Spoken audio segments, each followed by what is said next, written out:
Hello everyone and welcome to my final Wrath of the Lich King live stream, where I've been live streaming a lot on my Night Elf Druid character through the Outlands in the Wrath of the Lich King classic version of the game.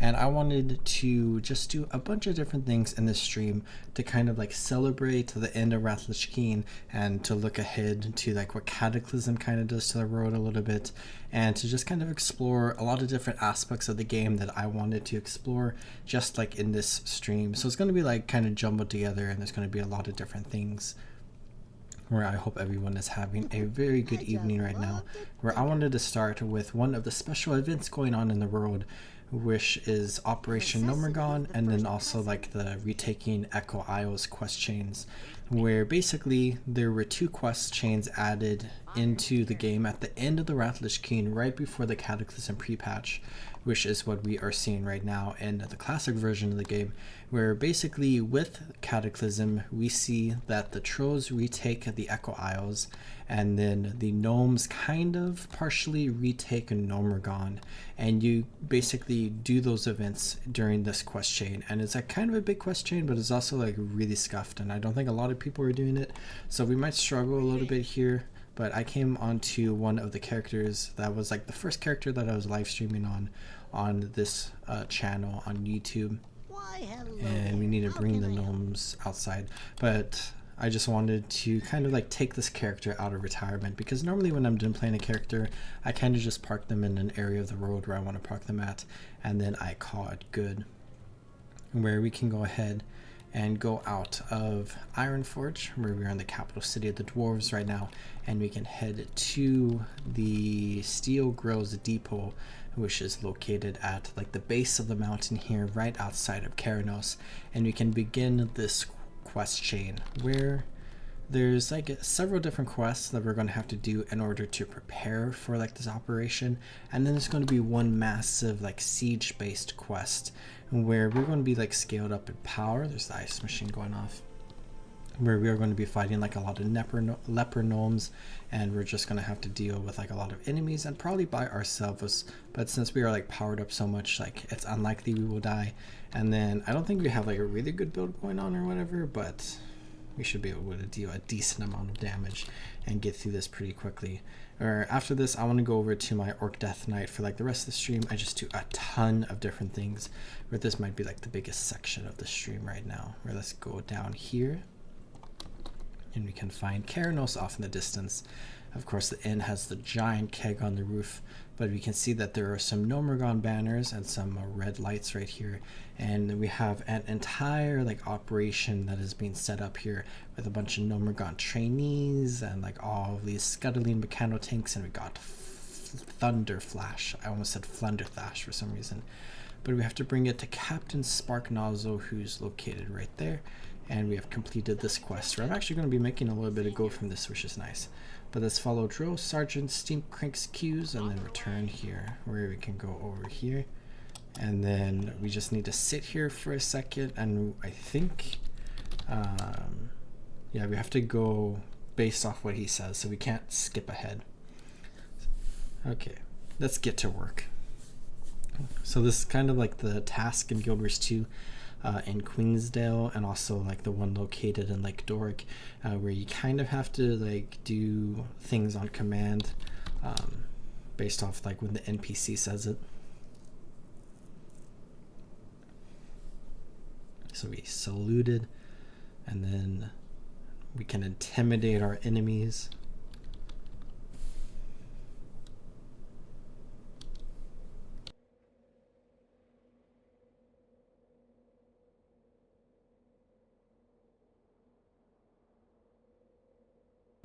I think it's really interesting kind of like the differences between these two quests, because I'm not going to play the troll one because I already did, but it'll be in like a future video kind of. But like the troll one really focuses on like troll culture, and this one really focuses on like gnome culture, which is just interesting. And it's like really cool that they kind of like dive deep into it. But like gnome culture, like I just said, is like interesting. We need to dance, because like we have like all these trainees that are like very unskilled, and I think when it comes to like combat, like a lot of gnomes like weren't really like ready for like this type of operation, so they're like really like scrambling together everything they can. Let's test out the ejection system on the ejector mechano tank. And then we also got this pilot here, where we can toss radiogigatrons at the vents surrounding Gnomeregan or something like that. So where's the ejection system? Is it right here? Oh, it's right here. Okay. And now eject. And it just ejects us backwards. Very cool. And gets destroyed in the process. Test the scuttling mechano tank's maneuverability. So we can drive this one. Test left leg servos. Oh, we gotta test them all. Evasive maneuvers. And then one more evasive maneuvers. And then eject. And destroy it again. That doesn't seem very cost effective. And then test the shooting one. So we can come here.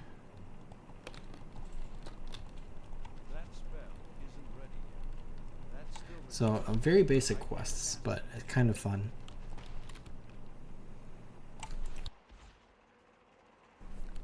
And I'm willing to bet I'm the only person in the world on this server doing this right now. Okay, so that's all of that completed. There's a level 16 doing, or like in this area, where you have to be level 75 in order to do these quests, I believe. Which, like, I was thinking about doing it on like my night off, but then I did not have nearly enough time to be able to get to this point on my night off character on stream. Where this is going to be my final stream, not only for Wrath Lich King, but probably until the Cataclysm pre-patch, which is in like 4 or 5 days. It's on the 30th. I think it's in the morning, so like 4.5. So we need to deploy whatever this is called at 3 of the vents. So let's throw this onto our taskbar here. And then we have all these vents with the poison that was used against the trogs, but also the leper gnomes, or the normal gnomes, and turn them into the leper gnomes.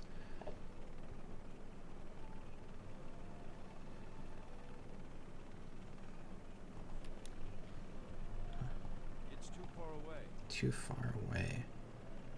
There we go. Okay, so there goes one.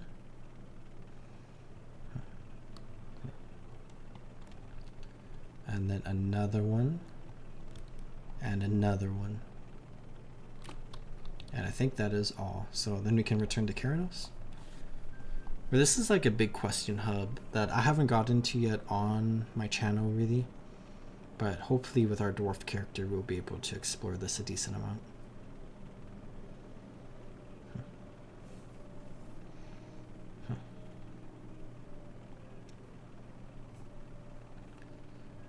But Gnomeregan is a dungeon that I talked a lot about in my Season of Discovery Let's Play. And it's a very cool spot. And Season of Discovery as well, it's pretty cool. I really enjoy, like, just kind of like going through the dungeon, like back in the day and like exploring it all. I feel like it's a dungeon I did a lot for whatever reason. But it's like really cool vibes.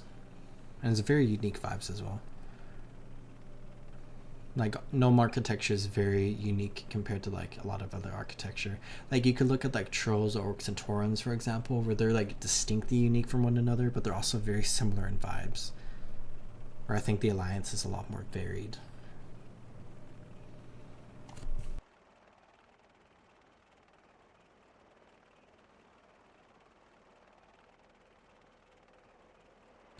So we can turn this quest in. I'll go back to this action bar. And now we have Toby Zagar, the speechwriter.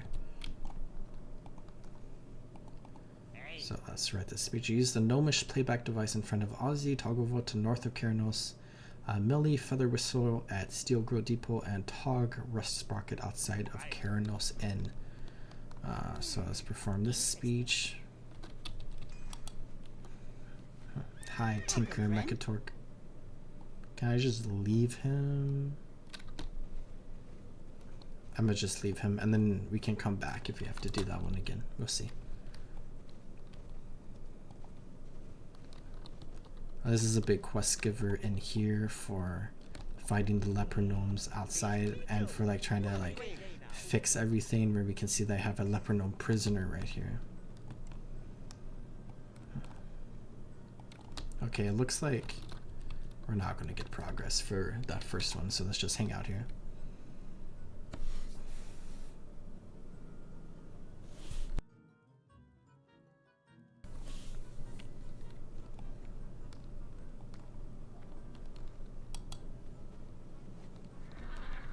Okay. So then outside the Keranos Inn, and then we can go back to Steel Grow Depot. Is this the Warlock person? Tog Rust Sprocket. Greetings. Off and away. We will not go quietly into the night. We will not vanish without a fight. We're going to live on. We're going to survive. Today we celebrate our Autonomy Day.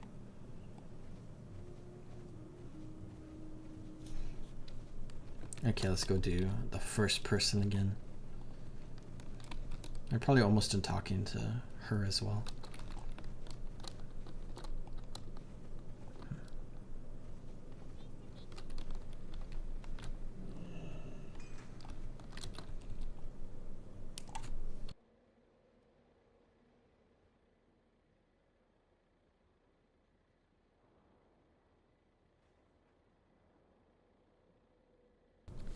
It's interesting that I didn't get credit for that. But complete this quest. Give the speech at Captain Tread's Spark Nozzle at Steel Grow Depot. So let's go turn this quest in, and then we're going to get a very special item called Gnomeregan Pride, which we already have in my toy box. But let's go here, collections, toy box, and then Gnomeregan Pride, where I have Darkspear Pride already. Let's throw this on here, and we are now a gnome, which is fun, and we look like all the gnomes around here.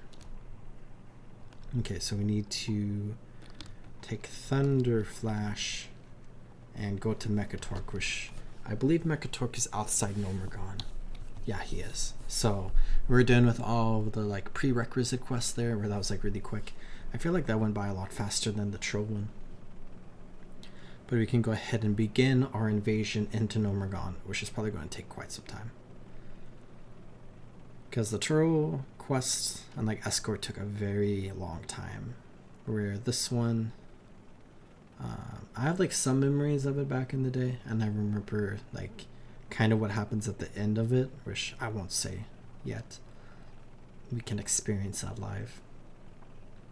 But I also remember the troll one, and I don't really remember too much like the differences in like difficulty, but like going based off like the difficulty with like reclaiming the Echo Isles, it was definitely kind of slow just because of like how everything was tuned, where I don't think they put in too much effort into this in like the nicest way. Dock Cogspin, we have Frostmane Hold over there with all the ice trolls, and now we have High Tinker Mechatork. And he says, what's going on here?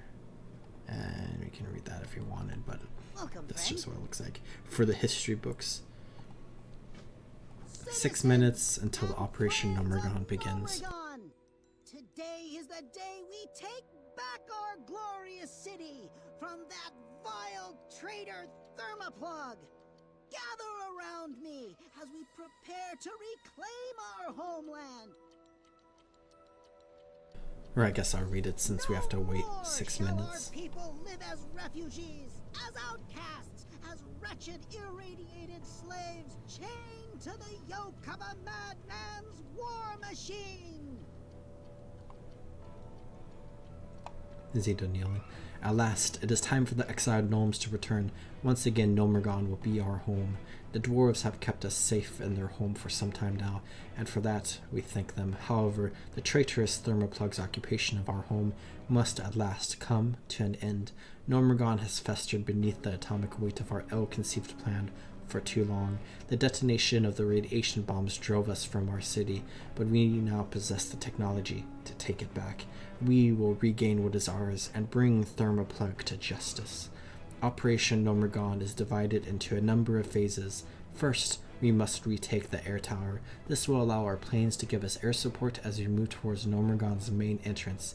In addition, a cache of mechanized battlesuits was discovered in one of the nearby buildings. Once we have those suits, our assault on the entrance should be unstoppable.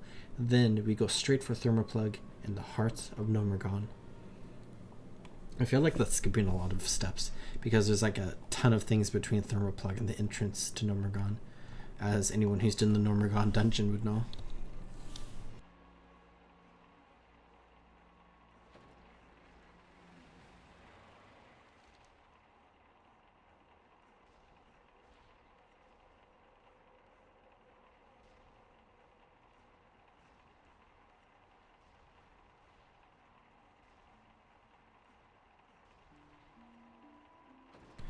We're looking back on Wrath of the Lich King. One of my favorite things with the Wrath of the Lich King expansion was the introduction of the achievements system, and then with that is also the introduction of like the stats page, where if I press Y we can see all of these achievements here, which I like quite a bit. And it looks like I haven't logged in onto this character since November 14th, which I believe was like my last stream on this character, where I logged on recently so I could go to the entrance to Gnomeregan, or to like the quest for Operation Gnomeregan, so I could be ready for that. Which when I logged in, I got this achievement, which I get on like all my accounts now, or characters, because I have it on my account. I keep mixing up the words.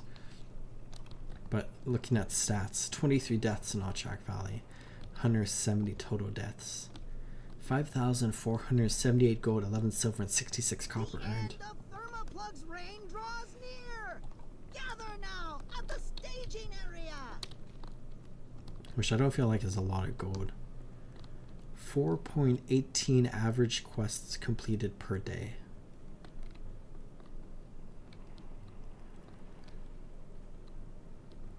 Average gold earned per day is 16 gold, which is not a lot.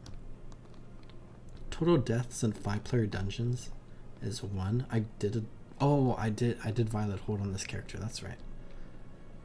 If you come to dungeons and raids, Wrath of the Lich King, you can see Cyanagosa kills the Violet Hold 1. Nothing for anything else.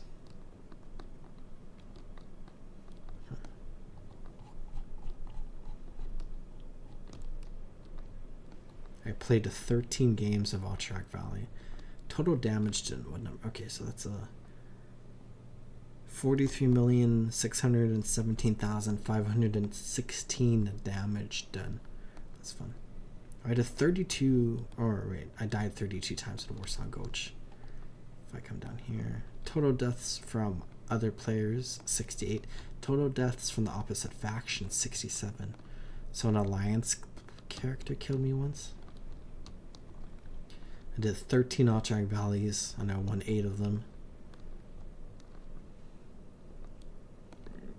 3 Eye of the Storms, I won 2. 5 Warsaw Gulches, and I won 3. 1 Iowa Conquest, and I won it.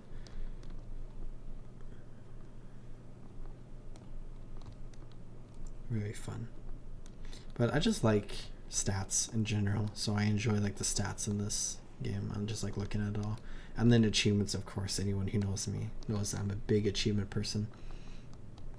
But I think feats of strength is kind of fun, because Our tactics, our science, our bravery and determination shall prevail. The assault begins in but a moment.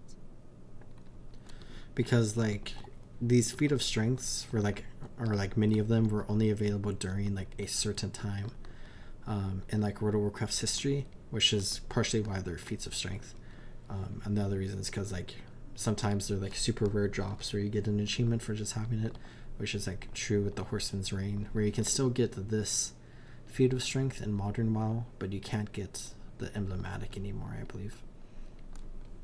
But like these feats of strength and like all the different like collection items and stuff around the world, such as like the stuff we get from this event, which is one of the reasons why I wanted to do it, is because they aren't available in the modern version of World of Warcraft. So like in a future where like the classic version of the game kind of like transitions over to like the modern version of the game, potentially if they like merge stuff, It'll be interesting because like accounts that play through Classic will have these new stuff. Now! Initiate phase 1. Recapture the enemy airfield. Destroy their rocket launchers and achieve total air superiority. Okay, we can begin the Targets assault. in sight. Squads deploy. Destroy all enemy rocket launchers. So we can begin killing everybody around here, where it looks kind of like this is so far a little bit easier than last time, because it looks like the allies with us are dealing quite a bit more damage. But let's try to kill this rocket launcher, and we are dealing like no damage ourselves really. Surgeon General is awarding when the dock is on the clock, your health won't drop. And then brilliant tactics for Gnomeregan. But we do have like infinite rage, which is nice, so I can just like spam heroic strike.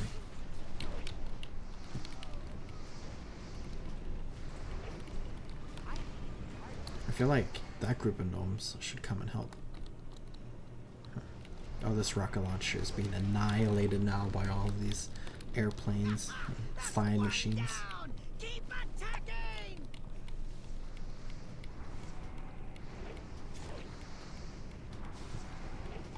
After this rocket launcher, let's move over to the other one. That's another I got one stunned? destroyed. Okay. Maintain the assault. Not ready. So it's nice that all of our allies here are dealing quite a bit of damage, because it'll make this a lot easier, which I believe is the intention. But I think normally you would expect to have like a lot of people around here helping out, where I think in general there's just not a lot of people playing Wrath of the Lich King Classic anymore. And then alongside that, people that are probably have already done this or just aren't interested in it. So that's the first part complete.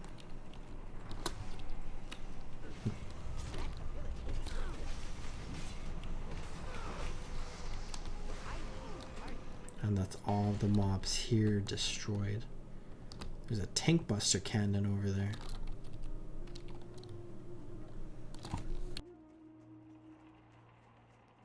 Here comes the Mechatork.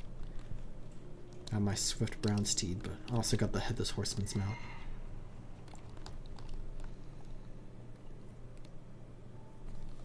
The airfield is ours, and with it, the skies over Gnomeregan. Now our multi-bombers can obliterate Thermoplug's shielded tank buster cannons. Initiate phase 2. Capture the surface command post. So I think there's 3 big parts to the siege, and this is the second one. So let's go ahead, charge in here. Slowly start fighting this infantry. Where I feel like for the most part we could probably just like AFK and run around, and it would probably be about the same like speed and level of effectiveness, but Our multi-bombers have destroyed the tank buster cannon shield. Take them down and secure the surface command post. but it's still nice to help. And probably speeds it up like a tiny bit. I didn't even notice I had the shield. I feel like I'm getting attacked by a lot of things, but of course we have like the nice buffs right now that make us like invincible.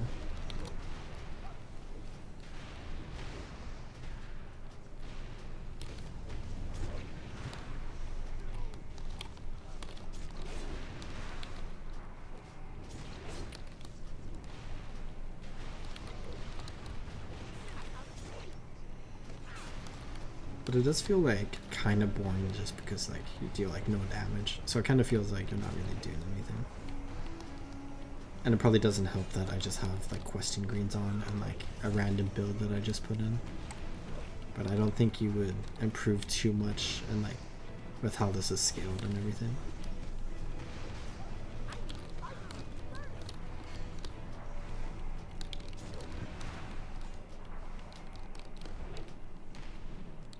Was that cannon's shield supposed to be destroyed?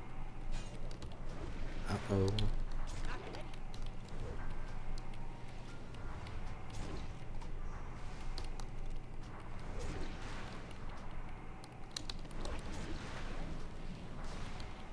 Let's just keep this going. It's nice that we can use our bleeds. Oh, the shields get down. Okay. For a second, I was getting very concerned that this might be like all bugged, because I'm pretty sure it's kind of buggy.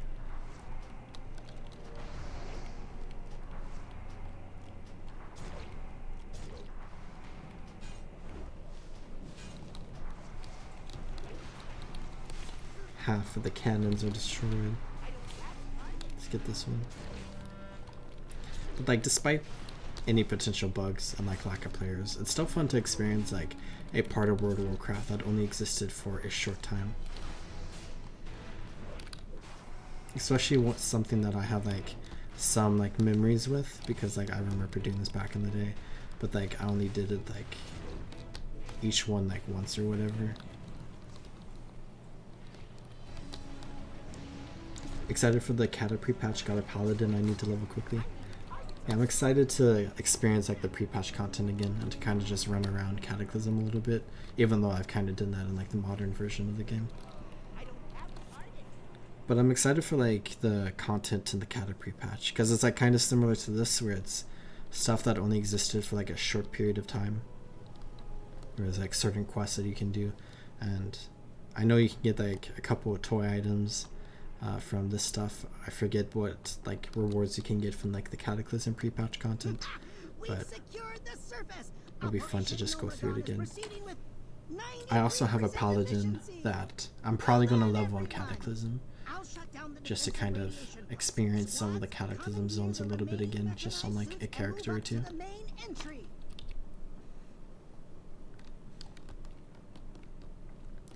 The gnomes control the airfield and command post. Defensive radiation pump control. It's just in that building right there. Let's head back down this way, and then we can begin the siege into Gnomeregan, which is kind of the part that I remember is the ending.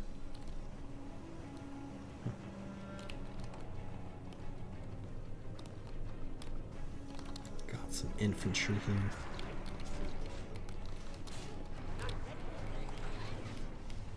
Hello, Mechatork. I did like 10 attacks against that infantry before all these people showed up, and I did like 3% damage, and then he just got blown up when everyone came through here.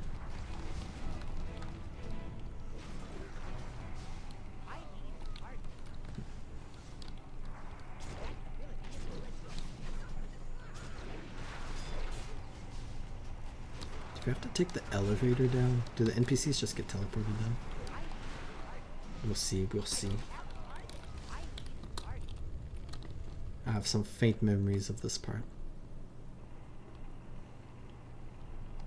I do know there's some teleportation action that's going to be happening.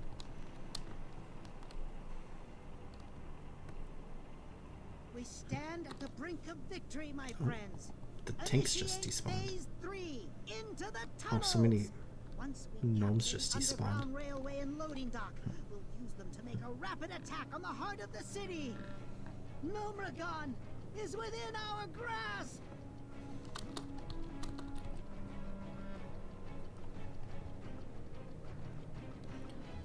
The brag bot. Never. Gnomeregan is mine, Mechatork. You think you'll just march into my city? Activate the expendable atomic defense system. Drive forth the trogs. Why, hello there. How can I help? So all these trogs are attacking us now. Ears. That's every last trog in the city. Squads, dig in! Frag bombs and suppressing fire! Hold the line! We won't be turned back now! So Thermoplug is just using the trogs against us. Thermoplug's like a really interesting character because he's just like supposed to be like a super smart character, but he's also like a really dumb character, which I feel like is kind of a common storyline to see. Smart in some ways, but dumb in many others.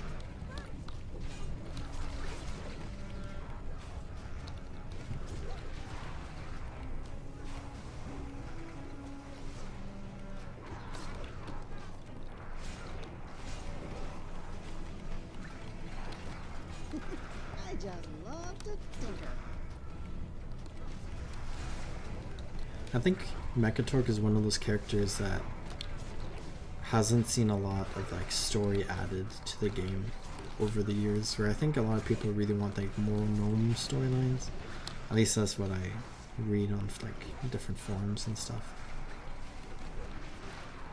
That like gnomes have kind of been dropped from the story a little bit, where this is like a really big like story beat from like with Lich King, and then going into Cataclysm, we got like different things going on. Where of course we got like the Gnomeregan dungeon in the vanilla version of the game. But then after that, we kind of just see like gnomes here and there as like small stories, where we see like some like mecha gnome stuff, which people really hate with the Battle for Azeroth expansion.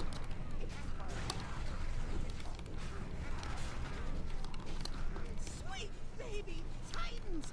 That's gotta be the biggest trog I've ever seen! Keep firing! Take it down! And then my fiance is watching, bless you. But then it was with Legion, we saw kind of like Mekatork being like a big part of Legion, at least at like the start of it. And then after that, I don't think there's been too many gnome stuff going on, except of course the mecha gnome stuff in Battle for Azeroth that people didn't enjoy.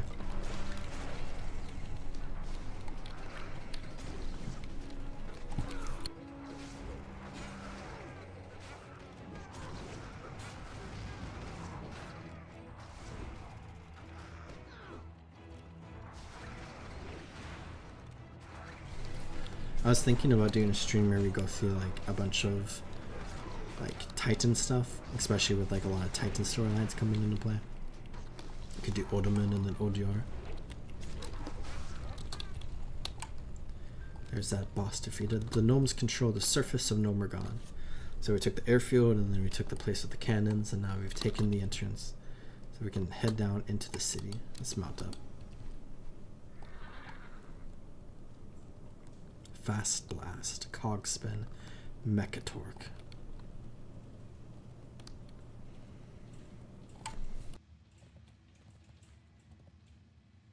Here's the elevator. Are they gonna get on? Oh. They just went through the elevator. And they're parachuting down. Parachute pack, you're equipped with a parachute. There they are. And some battle suits just appeared. So I think we're waiting for Mekatork to... Oh, there we go. I thought he was going to say like a speech. Like we're inside Gnomeregan. Got a ton of infantry here. One with a Gnomeregan banner leading the way. It's so quiet. Where are Thermaplug's defense forces?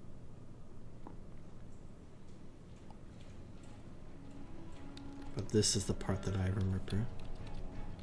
Got the train depot, where I really like kind of like the idea of Gnomeregan and how it's like a giant like system with like all these like train systems that like go across the world. Like the Deep Run tram is like part of it kind of.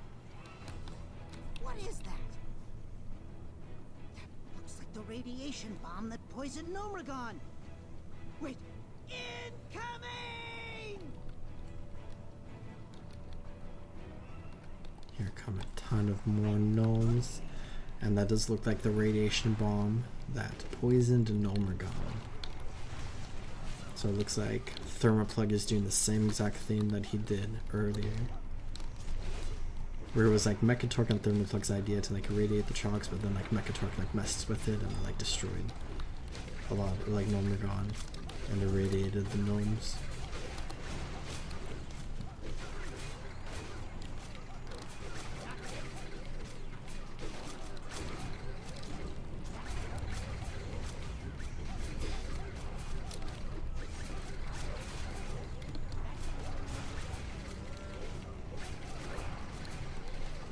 There's so many cavalry here, and then there's not a lot of our allies, so this might be a bit of a longer battle.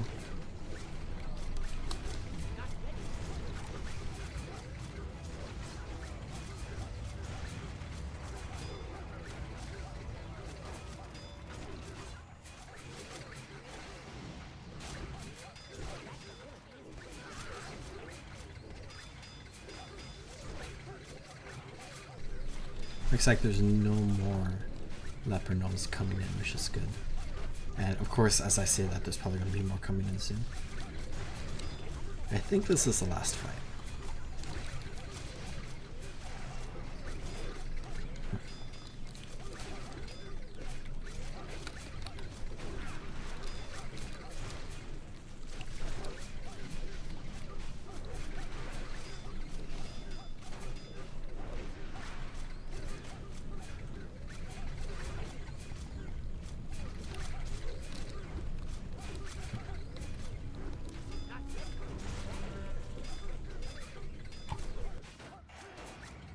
Our defenses are impenetrable. We are the true sons of Gnomeregan. You tell them Boatcock. Oh wait, that's an enemy. Don't tell them Boatcock. Commander Boatcock. Gnome names are so funny. Let's fight this boss. Is this the second boss? Did we fight any other bosses beforehand at like the airfield? Or the other place, the cannon area?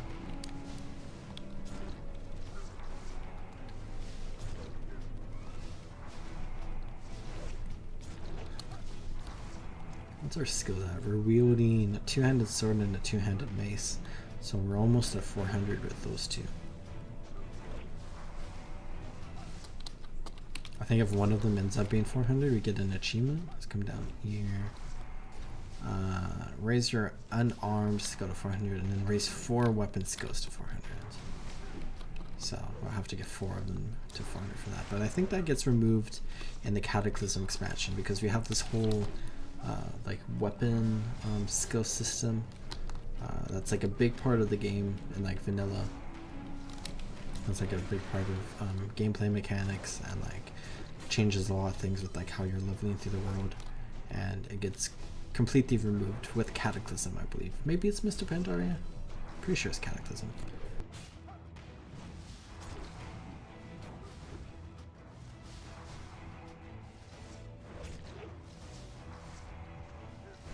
Just whacking away at this guy, and he's half dead, and it looks like they're almost done with all those guys over there, and then maybe they'll run back up here and help out.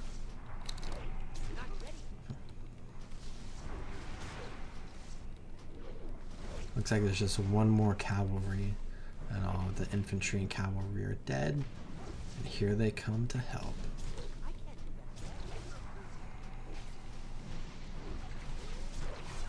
Oh, he's taking so much damage now, it's so nice.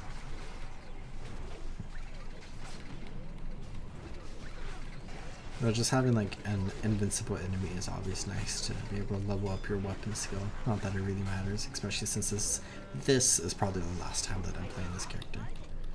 The tunnels of Gnomeregan are secured.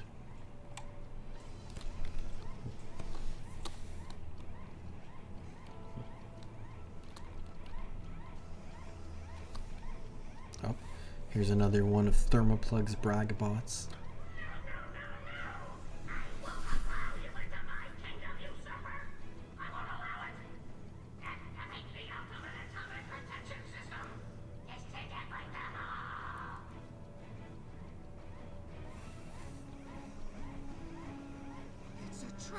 That's a fully functional irradiator! It's a trap.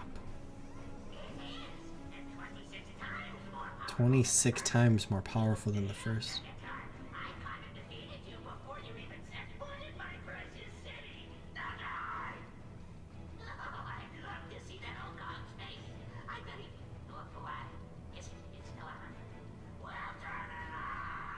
Irradiator 3000 activated. Attention, emergency. You now have 10 minutes to reach minimum safe distance. 10 minutes? Plenty of time to disarm the device. Hinkles, hand me that whirring bronze gizmo and some fresh spring water. Cockspin, toss me that dirty trod cloth and a handful of copper bolts. Gigantic bag from Shadrath.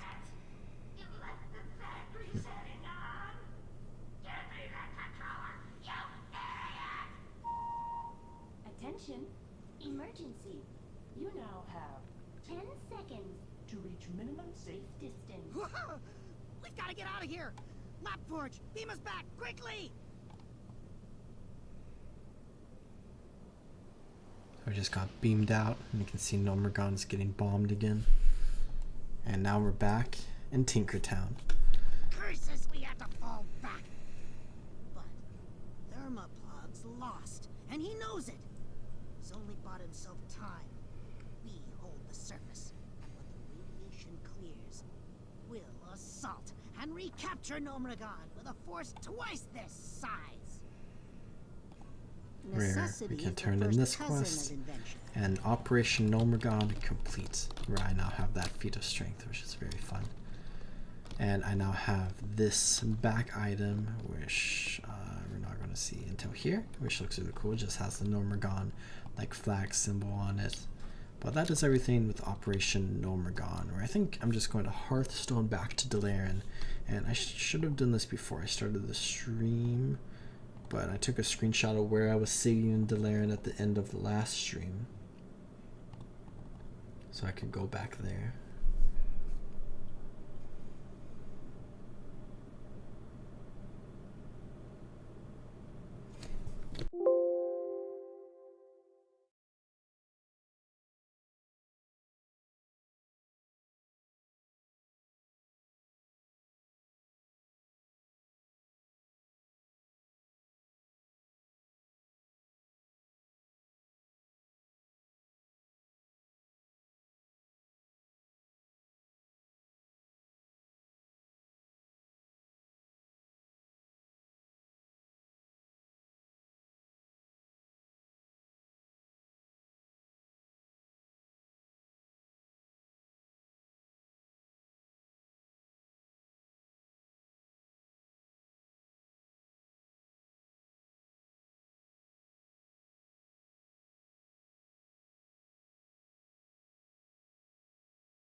Or I'm just spamming my mouse and I cannot find it.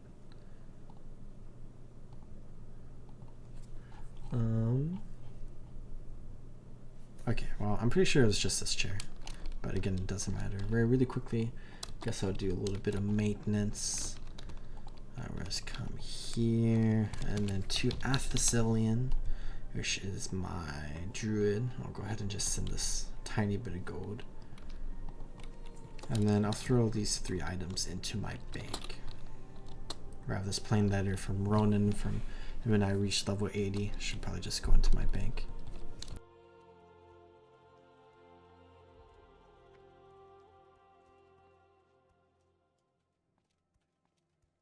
What can I do for you? And my bank is full, so that's why I still have the letter there. I have so many things in my bank. Just things that I collected. That's fun. But something I noticed is that there are no players in Dalaran.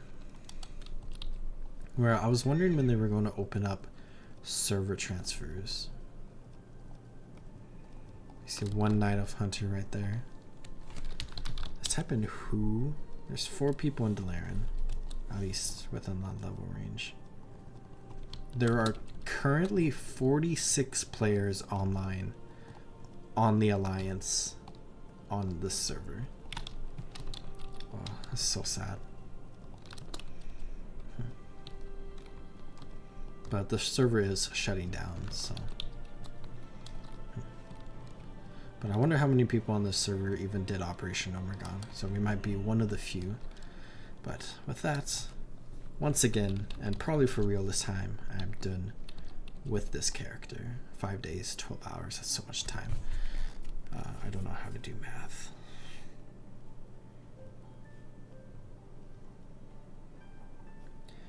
It's 132 hours, almost 133 hours. But with that, I'm just going to go black screen really quickly. Log out, just in case there's anything sensitive. Done with that server, let's go back over to this server, where I have my Orc Death Knight, where I just spent the first 45 minutes doing Operation Gnomeregan, and let's go ahead and do a bunch of other things that I want to do, where I am currently in the Undercity. And I mentioned in my undead priest hardcore video that like this door is cool because it opens, where we have this orb of translocation right here and also some blood elf decorations, and this sends us to Silver Moon all the way up here, which we'll explore in the future. But I want to go ahead and do the first of many different things, which the first thing I want to do is come out of the ruins of Lordaeron, and we can go ahead and take the Zeppelin just showed up there. Take the Zeppelin to the Howling Fjord, where I've explored the Howling Fjord on my Alliance character, but I wanted to highlight it on a Horde character just a little bit because the opening area is kind of cool, and I kind of want to wait for the Zeppelin, but we could teleport there as well. Where I feel like this is going to be one of those like sunk cost fallacy things, where like I'm going to sit here for a second and wait for it, and then like I'm going to be like, okay, let's go ahead and just teleport over there, and then like I'm going to be like, oh, but we waited this long already, this Zeppelin's probably even closer now than when we were here originally, and then we're just going to wait the whole time anyways.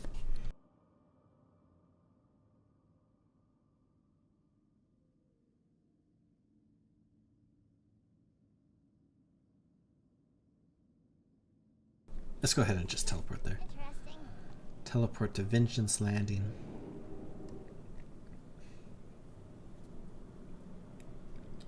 I made the executive choice. But we are here. Where the Zeppelin's not here, so it's probably almost there.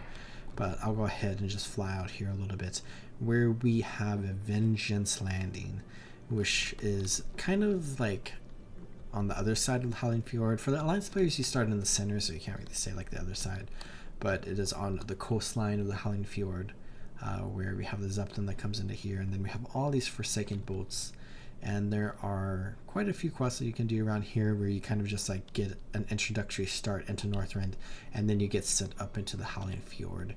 Or let's explore over here a little bit, where we have the Bleeding Veil, and we can see that the Forsaken, and you can see like the new Forsaken architecture and everything, but they have some stuff set up there. And then we have the North Fleet, which are some Alliance soldiers that are trying to like establish a point here as well at the Derelict Strand. And there are a ton of Alliance boats that belong to an Alliance fleet right there. And then some more of the Forsaken boats right here, where we have the Forsaken deckhands fighting some of the North Fleet Marines. But let's go ahead and come into here and just do one quest perhaps.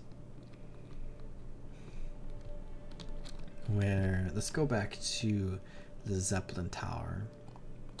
And we can see all these different things. Oh, we have the Vengeance Landing cannon. Does this? We can just launch the cannon at the place. It's fun. But when you start up at this tower, which is a really cool looking tower, the architecture is like cool in its own right. But we can come down here, where we have Apothecary Lysander, where we have the new plague. Not long after Arthas condemned us to this wretched existence, we in the Royal Apothecary Society endeavored to create a plague of our own, a plague that would devour all flesh, living, dead, or undead. They're missing an Oxford comma.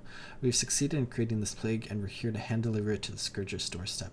The Alliance intercepted the ship carrying the latest strain engineered in our undercity laboratories. Head to the wreckage southeast of here and salvage whatever containers you can.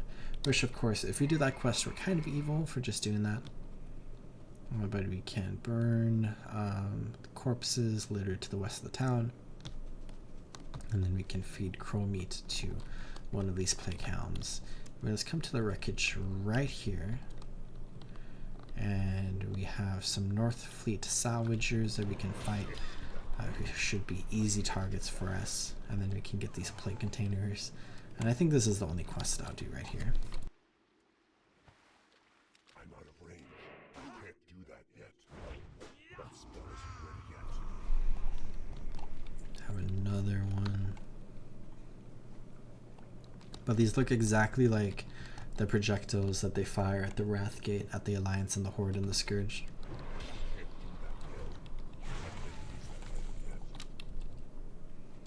And this is kind of fun because it's a continuation of like the undead like questing experience in the Eastern Kingdoms that we're going through a little bit right now, where it's largely like Terraswell Glades into the Silverpine Forest into the Hillsbrad Foothills, but then there's like some other quests here and there that like go back into that quest chain and like that storyline about making this plague.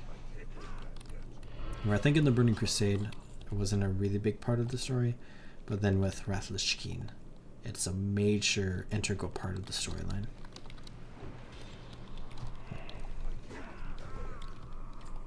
Collect this last one. All these Vengeance Bringers, members of the Hand of Vengeance, one of the members of the Horde Expedition, which we are honored with on this character. But let's go ahead and turn this quest in.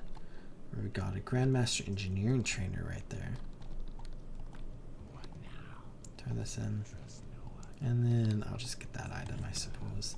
And I think that's it. So we did a little bit of questing here. But I guess I'll just fly this way a little bit. And then could just Hearthstone to Delaran, but maybe I'll just fly this way and then take a flight path to where I want to go next. Alright, this is really fun because you take this giant elevator up here, and then you got these storm giants wandering around the Howling Fjord, of course. A very famous part of this map because they're similar to the Fell Reavers in Hellfire Peninsula, where they will just annihilate you. But we got another Horde camp right here at the top of the Vengeance Lift. And then I think there's like a small Forsaken like camp somewhere over here. Is that right here? Yeah, it's right here. Where they're fighting the Rykul Lydell's ambush. Lydell's. Where we have Lydell right there. Lydell. However you pronounce that name. Coming over towards Utgard Keep.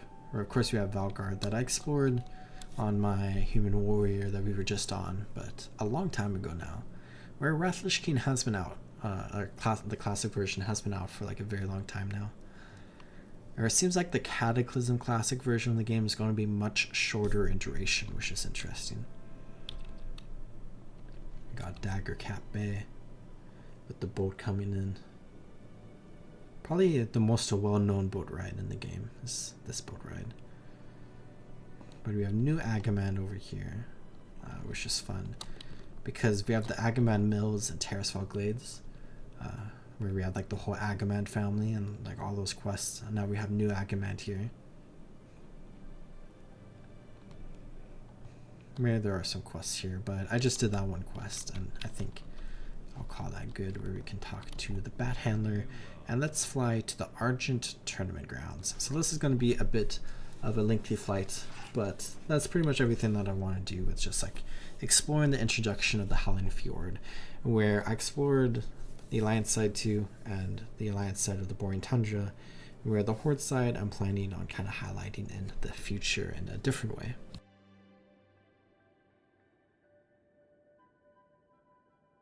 But now I want to go to the Argent Tournament Grounds because I have a few quests that I can turn in there that's going to lead to a couple of special quests that we can do. Where the Argent Tournament is like one of my favorite parts of the Wrath Lich King expansion, I think. And it's just like a daily quest hub area that also has like some very like special and unique quests as well that you can do on top of all those dailies. And it's just like a lot of fun. And I remember it a lot from like retail Wrath Lich King, and then it's something that I did like throughout Cataclysm and Mist of Pandaria as well until I quit. And then I was super excited for it with like Wrath Lich King Classic, but then like some of my hype died down because of like the whole like server stuff that was going on.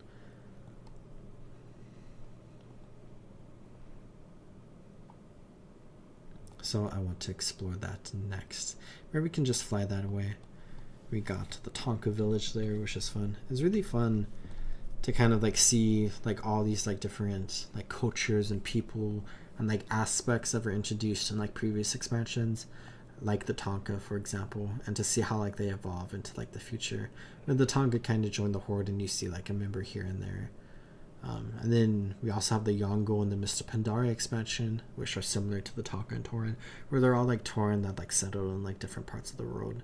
Where I think like in ancient Kalimdor, when it was all one continent, they were all on like the southern part, but then they kept like going north, and like some people stopped, and then some people continued going north, and now we have like those three distinct cultures, with a culture in Northrend, culture in Kalimdor, and then a culture in Pandaria, which is down here.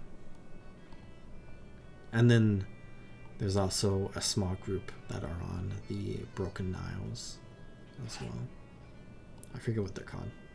They're one of the allied races.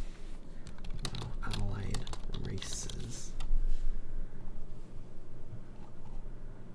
For the Horde. The High Mountain Tauren, that's right. So they're called Tauren as well. But they're High Mountain Tauren, which look a little bit different than normal Tauren.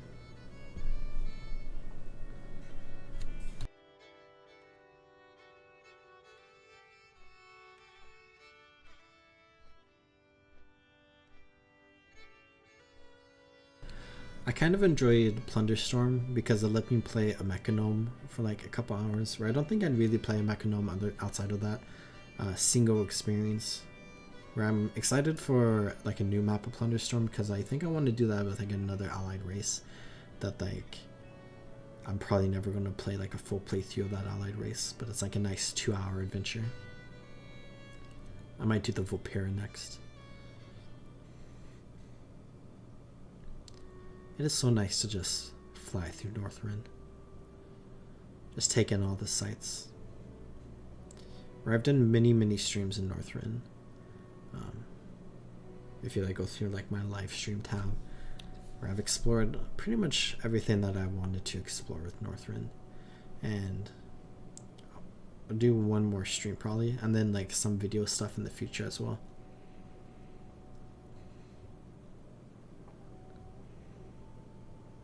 But it kind of just feels weird to like have played through the retail version of Wrath Lich King like way back in the day, and to be sad with like how the old world is changing, and now I'm kind of experiencing that again because Wrath Lich King is kind of leaving us. And I can go back to Vanilla Classic and like play through that on Era, but I can't do that with Wrath Lich King, which is weird. Because like that's a big thing that I really wanted when like World of Warcraft Classic originally released, was like a Wrath Lich King Classic server, and like we finally got that, and then we learned that like it's just not going to be like a permanent part of the game. So it's kind of sad and unfortunate in that way. It's just kind of leaving us again. It's kind of like deja vu, I guess, because it's like the same experience again, but like almost 15 years later. Where I like waited 15 years for this, or less than that, and now it's just going away again. But still, while it was here, it was a fun experience, and I enjoyed playing through it again. And if it does come back around again, which is probably likely in like 10 years from now, if they do like a vanilla to Burning Crusade to Wrath Lich King, I might play through it again, but I also might not play through it. And either way, I'm probably not going to stream or like record anything at all on it, and I'm probably like barely going to touch it again. Yeah. Because if we do re-experience Wrath Lich King, it'll be like a third time where it's just going away again.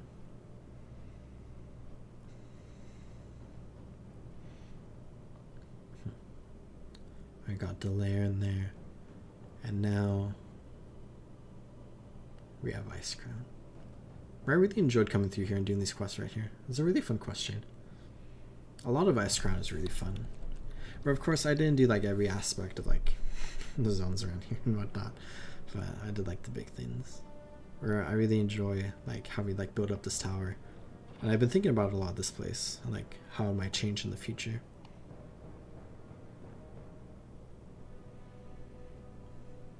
And of course the 2 airships in the sky. So fun.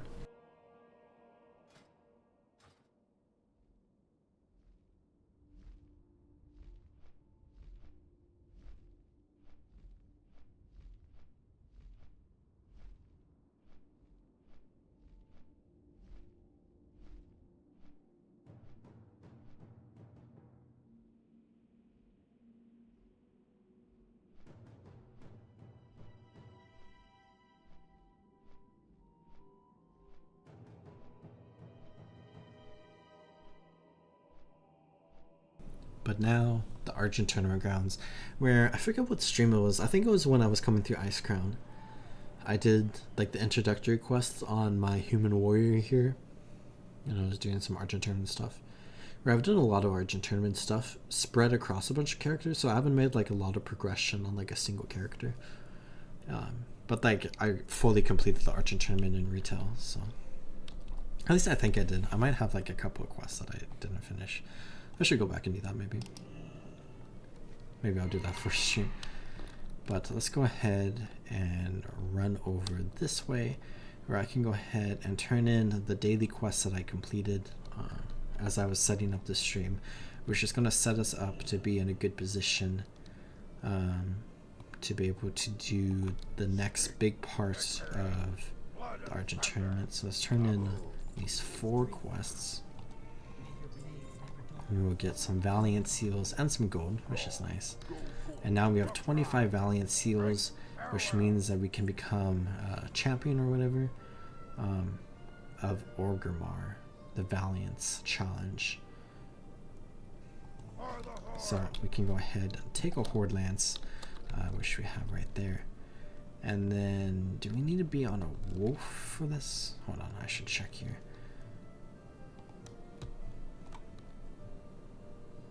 Okay, I think we need to be on the wolf. So let's equip that, and then come to the stabled Orgrimmar wolf. And let's go ahead and get our shields up and ready, where we need to run all the way to like the champions area over here, where when we became a Valiant, we had like the small like fighting pit over here, where we could like fight one of the Argent Valiants, and we could like prove ourselves that we wanted to like participate in the Argent tournament underneath the banner of Orgrimmar, and we did that here. But now we can go to the bigger pit, and doing so will allow us to become, I think it's a champion of Orgrimmar, which will unlock some special rewards for us. And then we will also be able to unlock the start of a new adventure where we can basically help out with one of the other cities. And then we also unlock some Argent tournament or Argent Crusade dailies. But since we're a Death Knight, I think instead of Argent Crusade dailies, we unlock Ebon Blade dailies. But we have a big fight here against this Argent champion. Hello, I hope you're doing well. Let's go ahead, use our lance, get that going, charge this way. Get some mounted combat going, which I really enjoy, like the Argent tournament gameplay, even though I know a lot of people don't like it a lot. A lot of people don't like vehicle combat in general, but I don't know. It's an aspect of Wrath of Lich King I like a lot, with like all the different like unique and quirky quests. You are worthy to gain the rank of champion. So let's go ahead and leave that, mount up, throw my Deadly Gladiator's Decapitator back on, and then turn in this quest.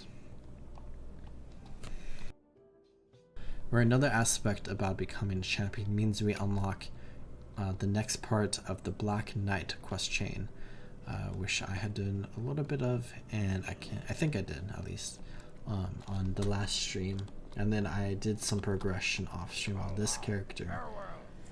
But we are now a champion of Orgrimmar and an exalted champion of Orgrimmar, because we are exalted with Orgrimmar and we earned the right to represent them in the Argent tournament, where we can become Athos of Orgrimmar instead of Athos Jenkins, which is really fun.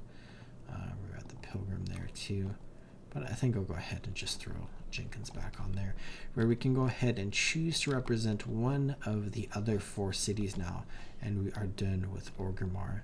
But we have a quest here, Champion Rises, speak with the Justiciar, and we can go ahead and get the Argent Grunting and some Champion Seals. And we've unlocked this Quartermaster here, where we can get this Orgrimmar Wolf and the Swift Burgundy Wolf and a Durotar Scorpion, Great Sword of the Sindorai. Some decent looking weapons and some armor and stuff that I don't think is like ultimately like too useful, at least like at the end of Wrath of Lich King. But it could be good like leveling gear potentially if you don't do any dungeons or raids and you just want to do open world content.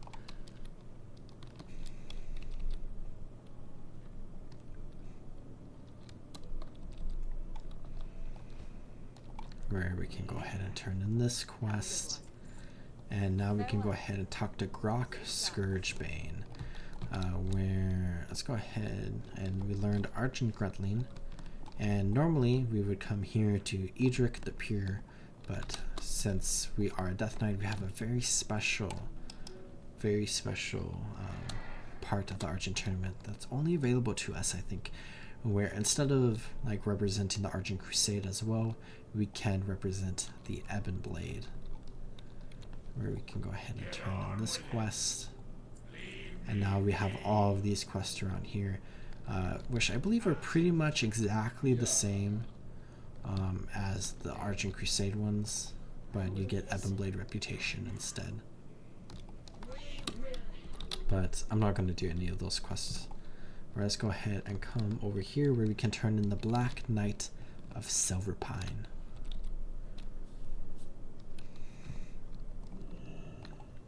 So we can turn in this Dusty Journal, and since we are a champion, we can go ahead and begin this quest chain where I think, let's go ahead and Hearthstone to Dalaran.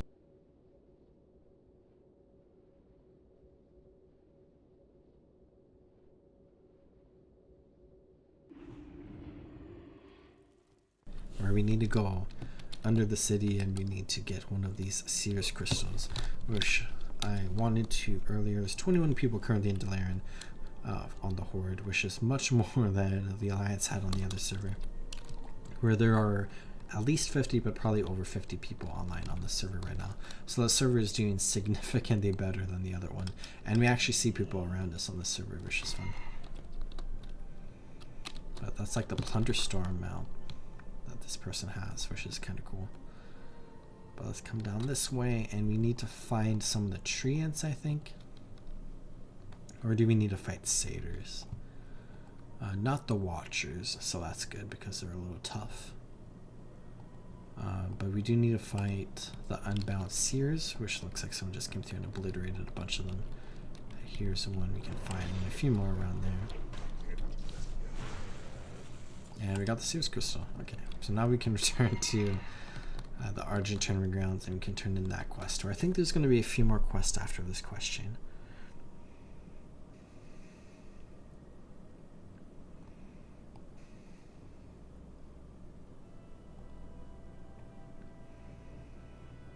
So we rode through here on the flight path, but now we can just fly through the air on our flying mount.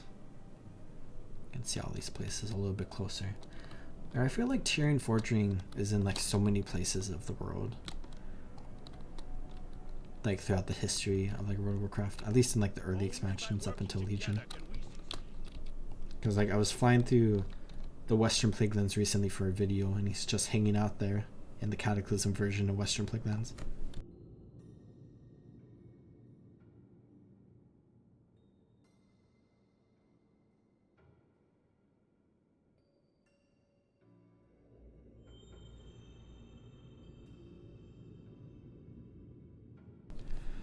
But yeah, overall with the Argent tournament, it's just a very special place for me.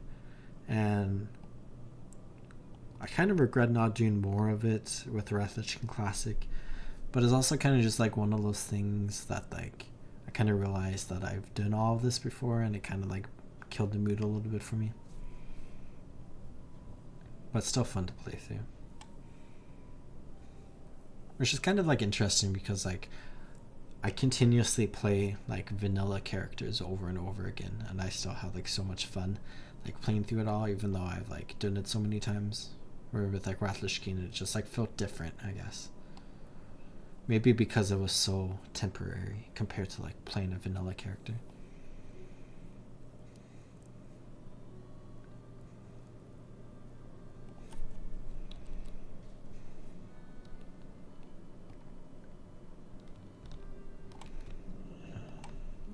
Turn in this quest.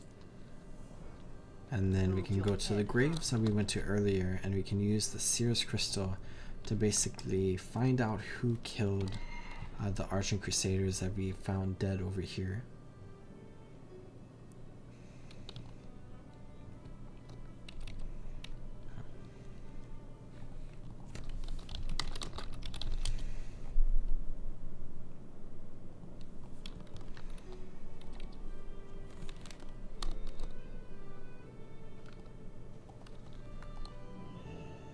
Sir Wendell Balfour, Knight of Stormwind, burned. Looks like set on fire. Got the Black Knight's grave right there.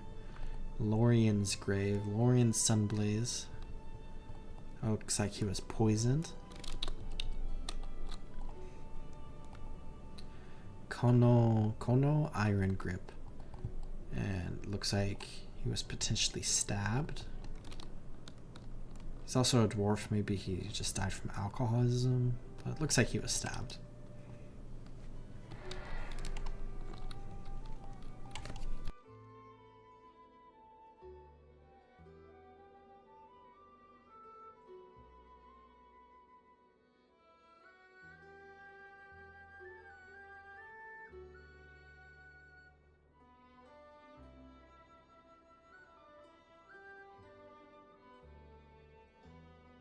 The Argent tournament music is also just phenomenal.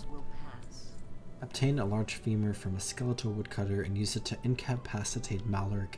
Search Maloric for evidence and report back to Crusader Radala at the Argent tournament grounds. So now we can go back to Crystal Song Forest. I wish my Hearthstone is on a 25-minute cooldown.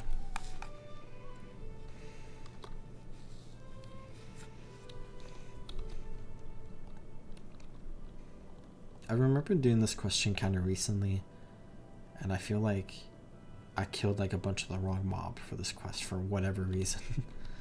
And then I'm like, oh wait, I'm supposed to go fight that one. What is this icon right here supposed to represent? Oh, I should go check out the Great Tree as well, because I've talked a lot about it in my hardcore series recently.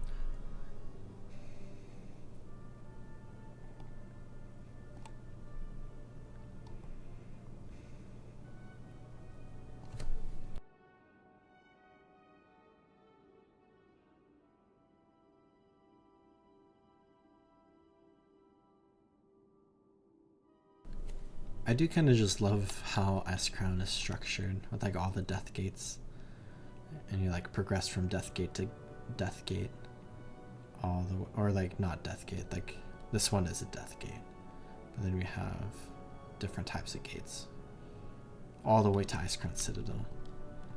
We have this one right here where we can see off in the distance right there is a great tree, which is one of the great trees around the Ironwall Dam, one of the great trees that was planted around the world. And it looks pretty decent, but I'm sure Yogg-Saron has taken a hold of it in some capacity.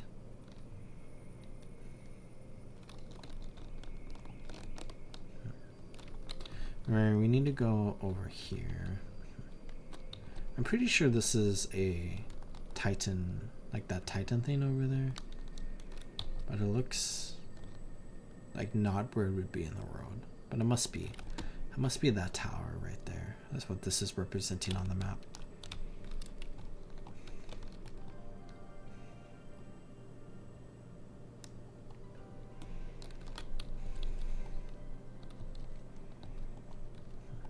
Okay, what do we need to do? We have Maloric. Okay, so we need to fight a skeletal woodcutter, I think.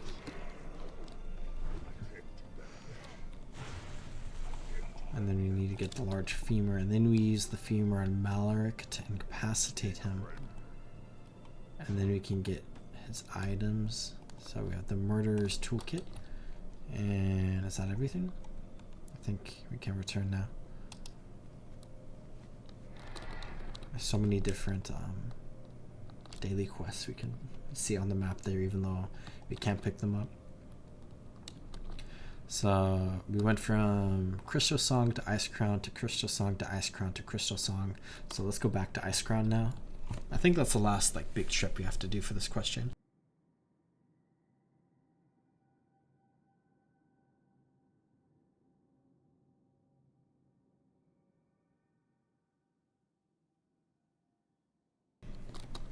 I think we're nearing the end of this question, which is fun. Can just take in this journey back to the Argent tournament grounds one last time, coming in from a little bit of a different angle.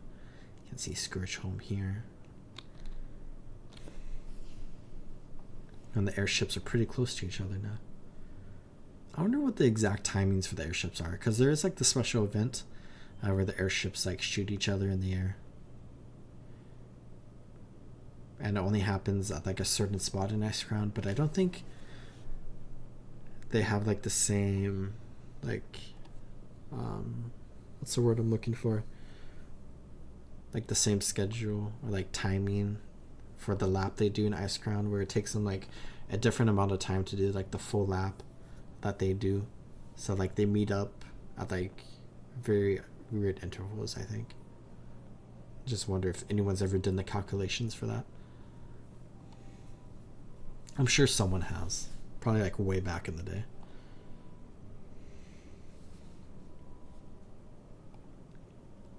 Cinder Ghosts fall below us.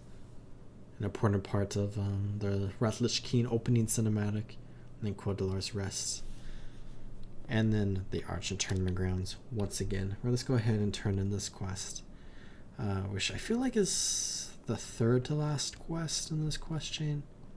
We'll see. We'll see how my memory does. So let's turn in the Murderer's Toolkit. And then use the Enchanted Bridle to gain control of the Black Knight's Rover or Griffin and ride it to its destination. Where do we have to? Oh yeah, we do have to do that. So his Griffin is on the other side of the tournament grounds. So let's go kidnap the Griffin, and then he's going to fly us to a special location.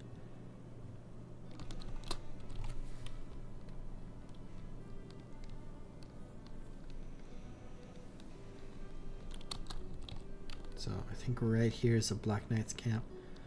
Where the Black Knight is just sitting right there, hanging out. So 3 feet away from you, I'm just going to kidnap your Griffin. I hope that's fine.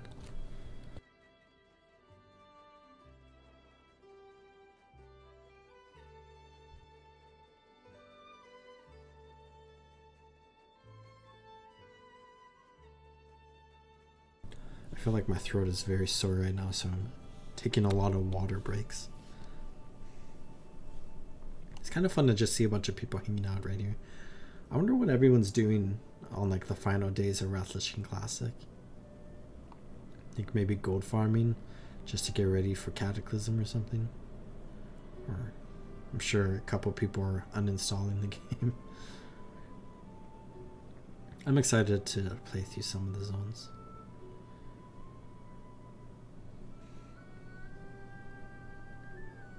We have Taken to the Air, where we can see the northern parts of Icecrown that I actually wanted to explore, so maybe this is a good opportunity to fly through here really quickly just to take a look at like this area where I'm not going to do any of the daily quests, where I don't think we've unlocked the dailies over there just yet. I think we have to become a champion with all 5 of the cities to unlock the dailies in this area, which that's like 20 days away. And I doubt I'll do that on this character. But we have a small base camp we can see right here with some members of the Cult of the Damned. Cult conspirators. Goes all the way down to that boat. Way down there. But let's just come up here and annihilate all the cultists.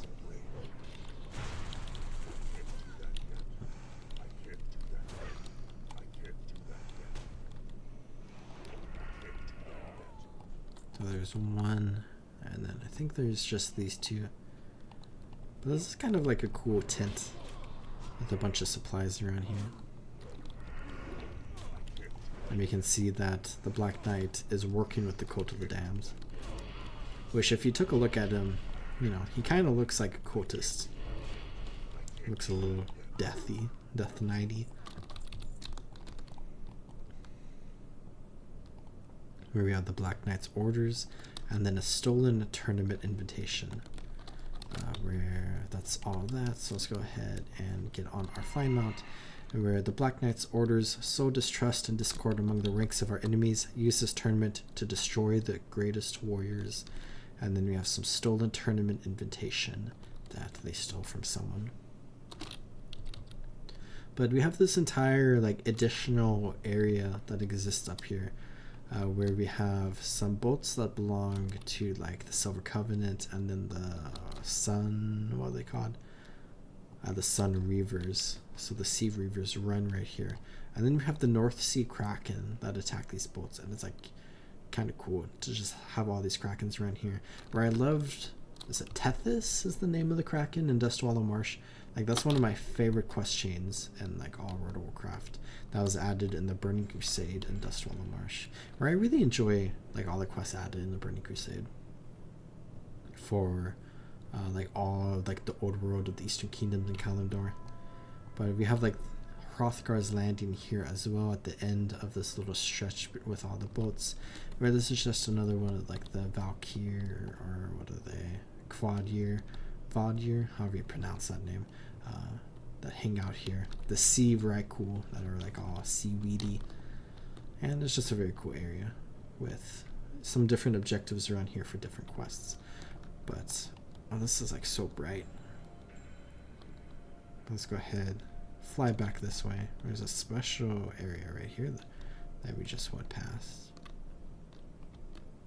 Boar's Fury. I feel like this is a boat that we see earlier in Wrath of Lich King. Let's pull up my Google page again. Boar's Fury. Wow. Where we do have Fatigue right here. It's only anchored at the southeast part of Hrothgar's Landing there. Wish you can fight a boss on it for a daily that you summon.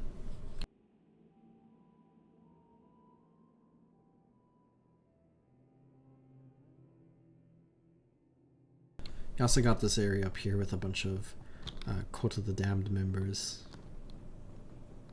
where you can do some other daily quests, which I think we can start doing now. I think only over there with all of the boats and stuff. We have to become like the master champion, become a champion of all 5 cities.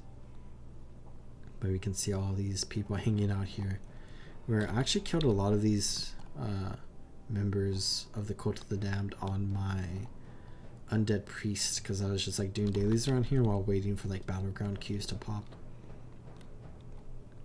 But we can see Dr. Kohler, or Collar, or whatever right there, where the like profile icon is very interesting with that model of undead, because it's just his neck pretty much. Thought I'd just grab this Serenite really quickly. We got some crystallized earth to boot, which is nice. Throw that there, Frost Reef there. And let's go ahead and turn in this quest that we just did.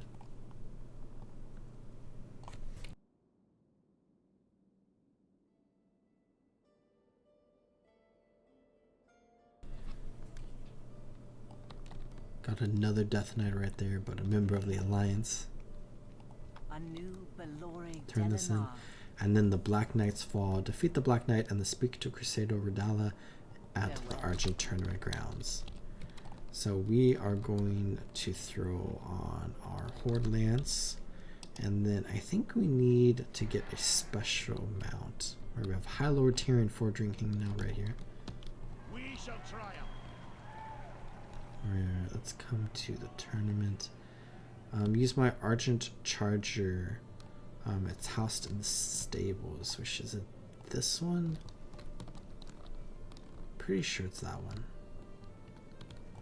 So let's hop on here. Let's get our shields up. And this is kind of like the big boss fight of the Argent Tournament grounds, at least for like the single player PvE stuff. Ask Cabin to summon the Black Knight. Athos challenges the Black Knight to trial by combat. Where you see he has this griffin there. Maybe we should have poisoned or something. And the Black Knight, 50,001 health, just like us. I thought he said something, but he just started attacking us. Let's go ahead and fight him. I think this is pretty much just like a standard fight compared to like all the other ones we can do around here. But we can see that we now have some melee combat that we can do. So let's switch over to our normal weapon here. He's evading our attacks. Now we can fight him.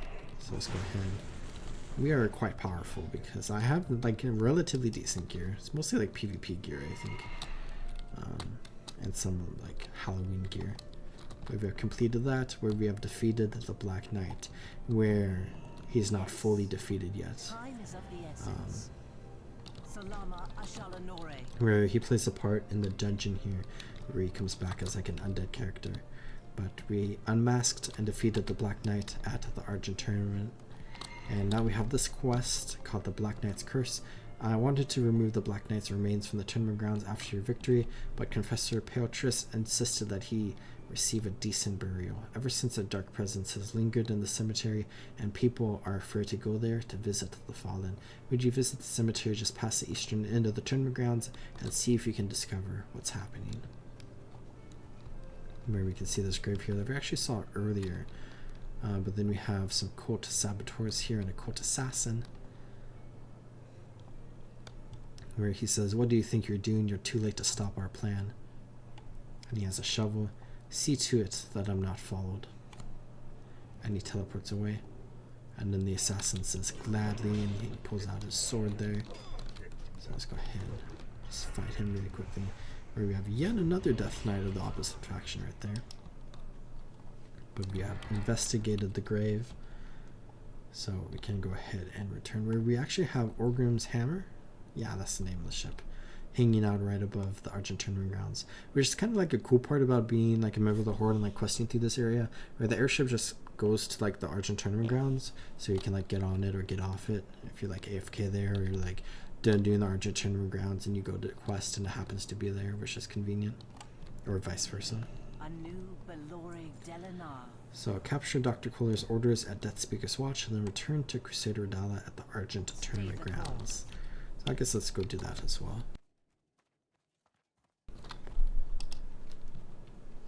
Tournament. He said the body was taken by cultists. I can only think of one place they would have gone: at Death Speaker's Watch, the encampment on the rise west of the tournament grounds. So we just checked out this place earlier, but I guess we're coming here now again, where we can go find that one undead. I mean, I guess we can fight him. Where are you? You're right there. So let's tag you. I think that, yeah, that Zealot's coming to fight as well. So let's go put all of our like plagues and stuff on her. And we killed the undead, so let's kill the Zealot as well. And there we go. So we got Dr. Kohler's orders, which we can read. Dr. Kohler, the Black Knight has not yet served his purpose. Retrieve his remains from the tournament grounds and use your arts to return him to life. He will use the strength of the Crusaders and their followers against them. Take prisoners and use their souls to empower my servant. Capture Crusader Cole, called Reckless by his fellows, and sacrifice him upon your altar. His spirit will imbue the Black Knight with terrible strength and power. Then deliver the Black Knight to me. Glory to the Sindor. So let's turn this in. And we have completed that quest, where I think it is a daily quest where we can go ahead and just rescue him over and over. But I think with that, I have now done everything with the Argent tournament grounds, where you can just throw away 10 gold here to get some reputation, I think, with the Argent Crusade. But we have Argent Confessor Peotris here. Welcome to our little chapel of the light. Please take a seat and enjoy a respite from the world's ills.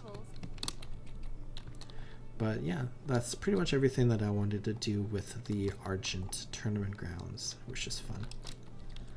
Where I really enjoy this place, and I enjoy the whole Black Knight storyline and kind of like unmasking the Black Knight and everything related to that.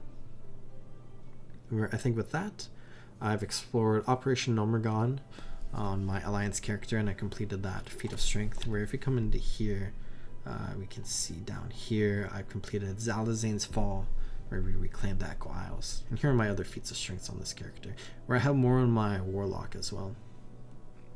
But then after that, I explored a little bit of the Howling Fjord because I just wanted to check out like Vengeance Landing.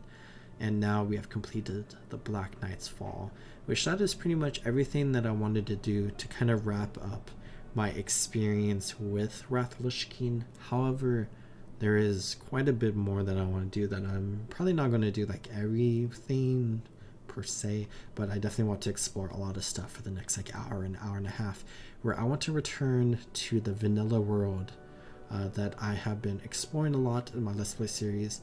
And I've been talking about Cataclysm and basically how it changes the world, but something that I really want to do is to explore vanilla dungeons, where some of the dungeons are changing a lot with Cataclysm, and some of them are just changing a tiny bit, where I've explored a few dungeons so far on different streams and like different like Let's Play series and stuff, where I just want to kind of just run through the dungeons and annihilate all the enemies and kind of just experience like the environment and the atmosphere and like what the bosses look like, and get some achievements along the way. Where I think I want to start with a very, very special dungeon that is probably going to be the longest dungeon that we do. And that is the Scarlet Monastery, which is technically 4 different dungeons, but it's also like one dungeon that spans from like levels 29 to like level 45. So there's a lot of stuff going on here. I'll always do that to go across there, and I don't think it actually works. So we can do all 4 of the dungeons and kind of explore everything.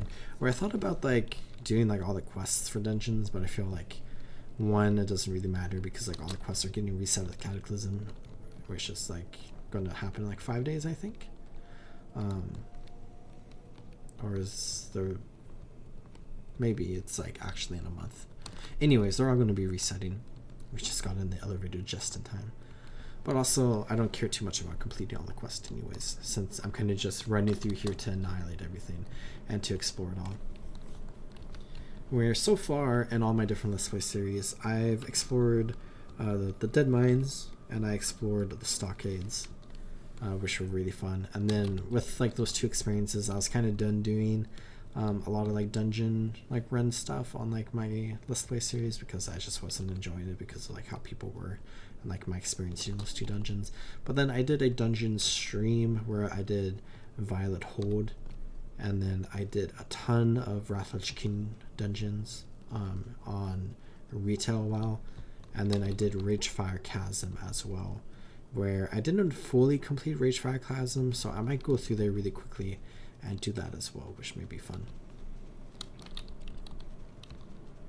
But we have the Scarlet Monastery located in the northeastern corner of Terrasfall Glades, and it's just a really, really cool area, and it's kind of like out of the way from the rest of the Terrasfall Glades, but you do come up this way to do like one of the final quests in this zone when you're playing through here as like a Horde character, which is like the only character you can really play through here as, though Alliance characters can run all the way to the Scarlet Monastery to do the quest here, but it is quite a journey for them, because like the closest town at like the level that you would normally be doing like the Scarlet Monastery at is South Shore, which is also the same with the Shadowfiend Keep, which is another dungeon close to here, where Alliance players would go to South Shore to then journey there, where I really kind of like that kind of like idea where you're an Alliance player that's at like the furthest reach of humanity, or like final stand of humanity in Lordaeron, where you go out of South Shore and journey deep into like Horde and Undead territory to do some dungeons.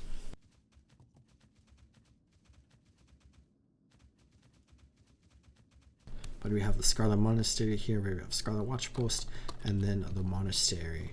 We can see the Meeting Stone level 28 to 80, so I think those are like the level ranges to be able to use the Meeting Stone. But in reality, it's like level 28 to like level 46 or something. I said 29 to 45 earlier. But let's actually do something that I haven't done in a very long time. And let's come behind the Scarlet Monastery, because there's stuff behind here, right?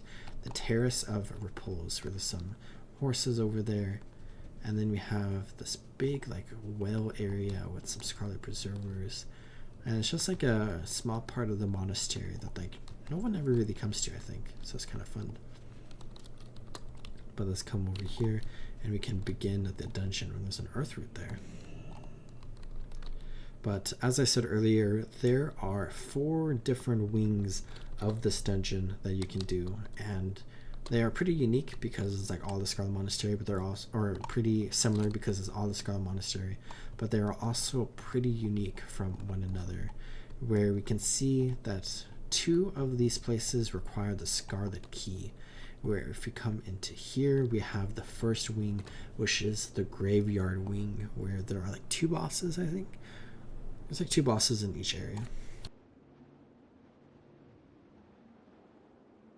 But as we load in, we can begin exploring this area, which this is a unique area because we have at the start here is kind of just more of like the Scarlet Halls, where we just have all these like Scarlet Sentries around here that aren't elite enemies for me right now.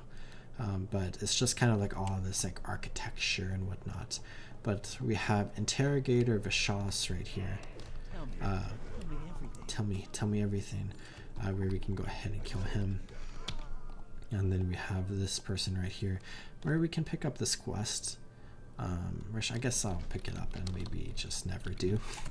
But we can like return the wedding ring, where we can get Vorel's wedding ring from, oh okay, so that's right, we can go fight Nancy at Lake Lordomir, which is a very special spot along the lake, and then we can take it to Monica and Terran Mill.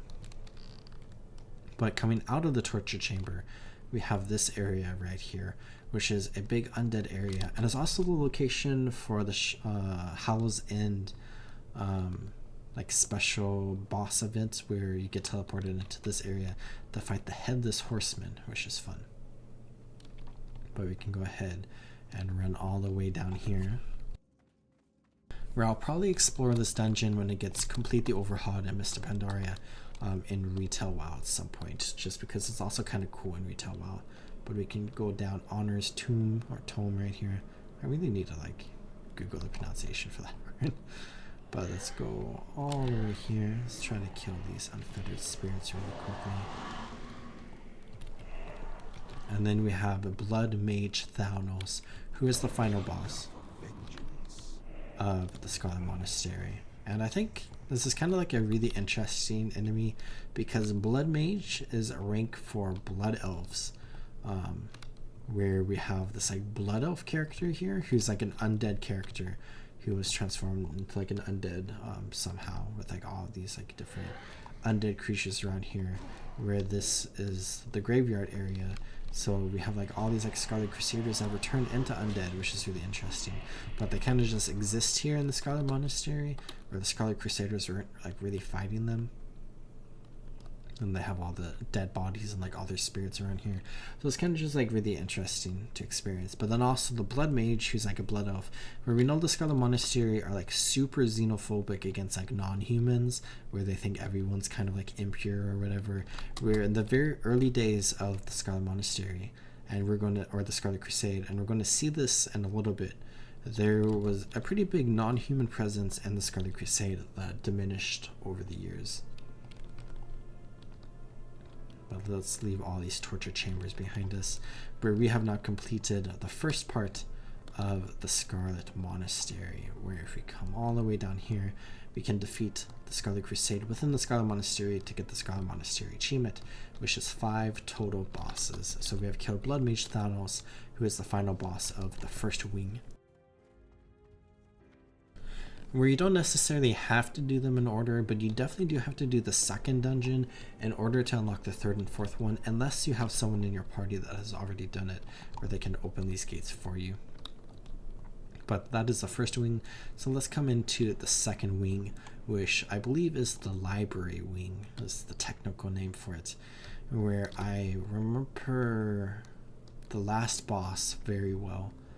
And I think the first boss is the one that I'm thinking of in my head, but I'm not going to say it out loud until we get there, just so I don't sound like an idiot. Where there's just a lot of Scarlet Monastery or Crusaders right here that were attacking us. And we are very, very powerful, which is nice. And I think it is the boss. So we have this Huntsman area right here, and then we can come through here, and we can fight the Houndmaster Luxi, or whatever, who is like the first boss of this area.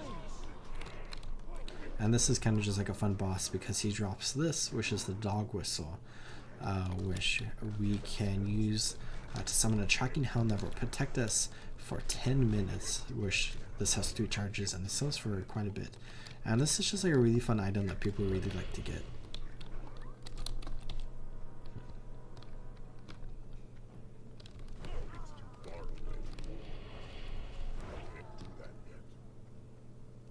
But then we only have one more boss in this dungeon, and he's located at like the end of the dungeon. So let's go ahead and just maybe run all the way through here, and we'll see. I don't think we should be at any risk of dying, if I'm being honest, since we're level 80 versus these level 34s, and we are going to get stunned there, which is kind of annoying. But let's come around. Maybe we can get a little bit further in. Let's use this shield thing right here. And then let's just pull all these enemies right here. And then let's get into this room, which is very close to the end of this area. And then let's use all of our AoE attacks here. Where it looks like a lot of them ran away, actually. And they're all dead. Absolutely annihilated. But we have Arcanist Doan right here. We can fight. Oh, he's immune. Okay, and then we have Detonation, which I think we just have to run away. Just a basic mechanic right there. And then we can finish him off. Where we got the Mantle of Doan or Doan, and then the Hypnotic Blade, which I remember with Vanilla WoW, I really wanted the Hypnotic Blade. And I think I got it on my Warlock character when I came through here. But also the Mantle of Doan is really nice. Doan. It's one of those fantasy names, you know.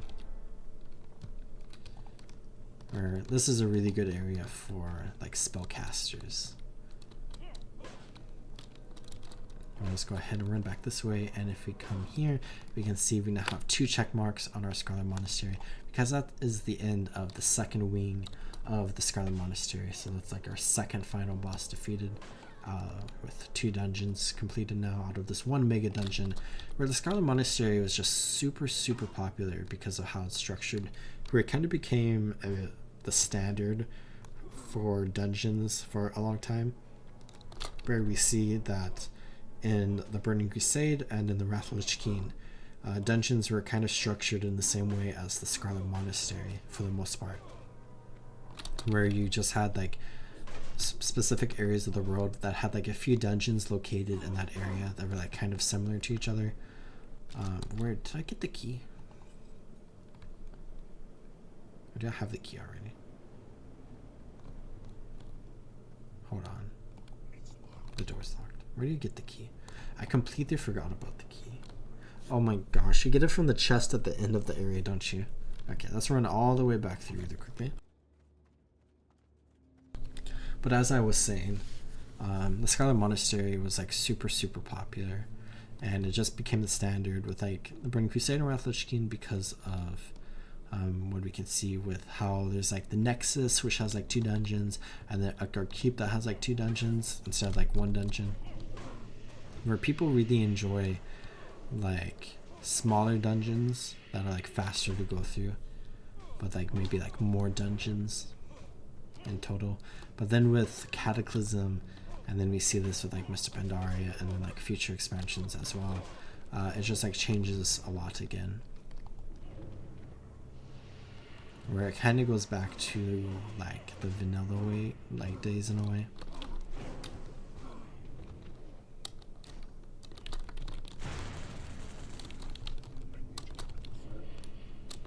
Just trying to kill some of these Scarlet Monks, where we have Doan's strong box right there, which we needed earlier. Can I get this before they attack? There we go. Now we have the Scarlet Key, which is what I needed. The key ring is kind of like a fun part of the game because it gets removed at some point. I don't recall when it gets removed. I think it might be Cataclysm. But we got the Jumpatron 4000 key, Death Forge key to open the heavy iron portcullis in the Death Forge, Coil Scar key, Kokar Booty key, Key to the City, which is for Stratholme, Shadow Labyrinth key, Crescent key, Ethereum Prison key, Workshop Key, which is for Gnomeregan, I believe. And then now we have the Scarlet Key for the Scarlet Monastery.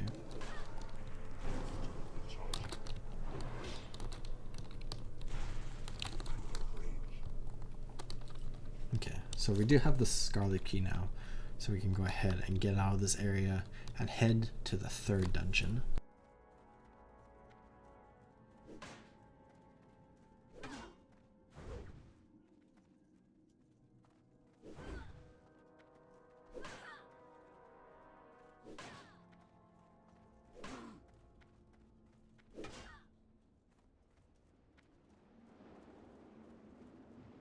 Which we have completed the graveyard and the library now, and I believe it's a store, which is going to lead us to the 3rd wing, which is the armory wing, which with the first 2 dungeons we only had two bosses, where with this one I think there's only 1 boss in it, if I remember correctly. So let's go ahead and just progress through here. We have the training grounds right here, where there's some Scarlet Soldiers, and we can see a lot of like dummies and like targets around here that they can use.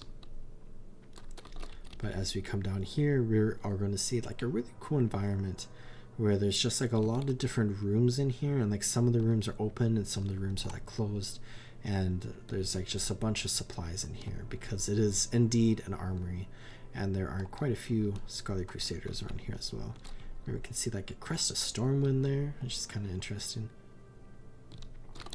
Because I think largely the Scarlet Crusade were members of like Lordran, but I think there's like some humans that defect to the Scarlet Crusade from like the other human kingdoms as well. Oh, I forgot about this. We have the red rockets. So let's go ahead and kill all of these guys right here. And then do that. Okay, so what does this do? We get the red rocket, and then is it just a fire? Oh, okay, we can launch shit. Oh, that way, and then it just says fireworks. I feel like there's a cannon thing. Maybe that's in the Mr. Pandaria version, where you can like launch cannons at people. But then we have this hallway here that, if you remember what I was talking about earlier, about how in the future we would see kind of like a hint to like how there were non-humans in the Scarlet Crusade. Once we open this door, we're going to get a good example of that, because all around this room are a bunch of statues to different people, where we have Herod, the Scarlet Champion right here that we can fight. I've been waiting for a real challenge.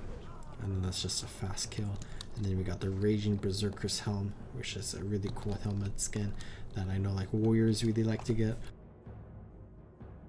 But this dude has a rare chance to drop the Scarlet Tabard, which is basically just a tabard with like the Scarlet Crusades like flag on it, which is very cool.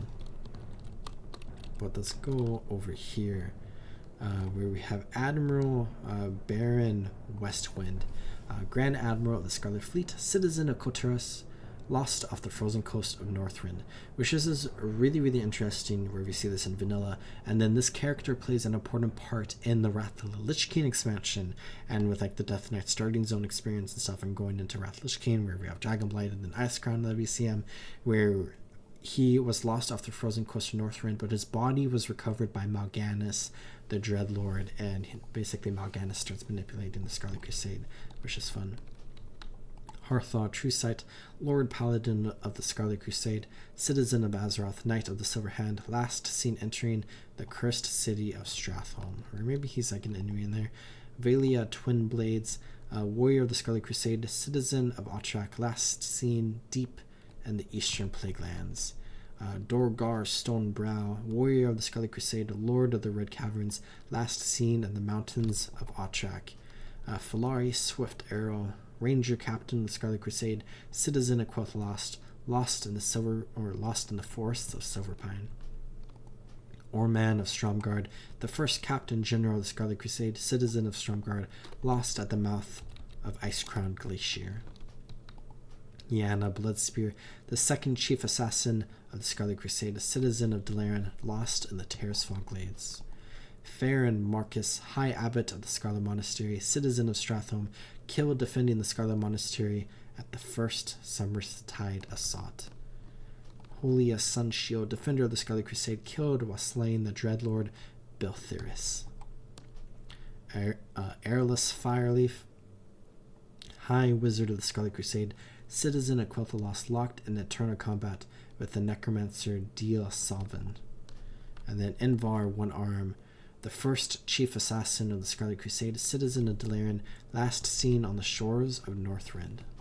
So just a bunch of like really cool statues there, with like some really interesting members where Admiral Westwind plays a big part in Wrath of the Lich King, but I don't think any of the others play a super big part, and if they do play any part at all, it's like super minor, but I don't think they play any part at all in the future World of Warcraft, at least thus far.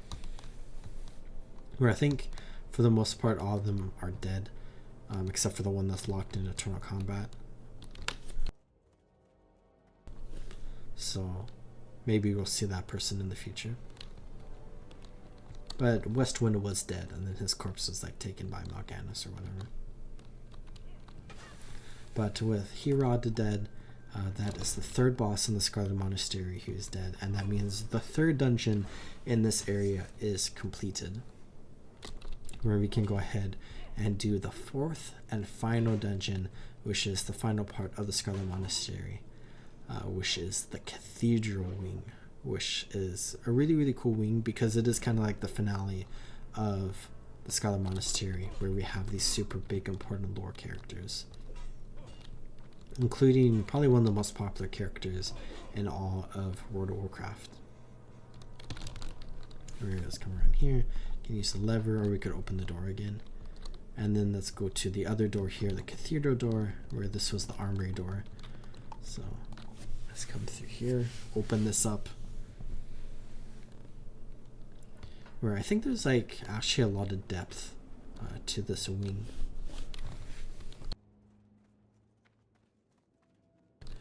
So we just have some basic Scarlet Crusaders at the entrance here. But then we can come through this door, and we have this very cool area where we have the chapel gardens, and we have this like beautiful like waterfall and like fountains, and that fountain slash well up there. We're gonna sneak around right here. In Mr. Pandaria, there's actually like monks in this area of the room, but there's no monks in vanilla, even if there were in lore.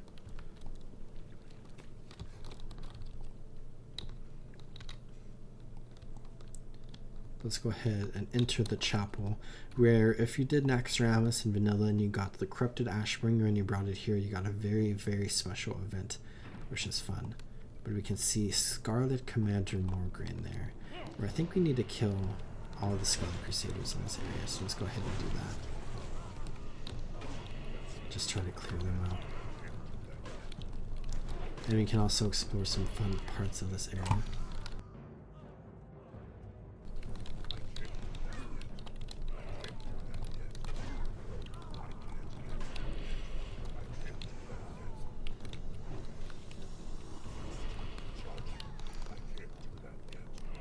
We have all of these humans that are talking in common, and of course, no idea what they're saying.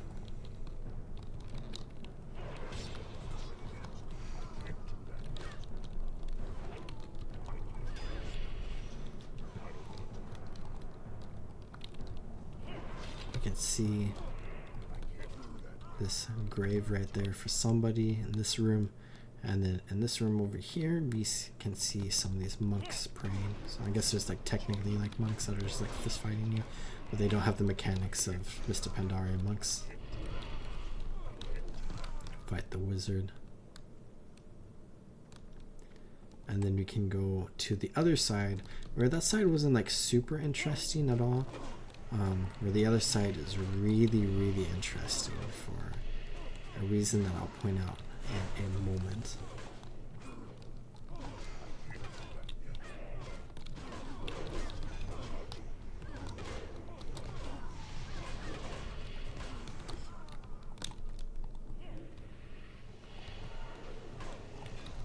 Let's just clear out all these enemies here.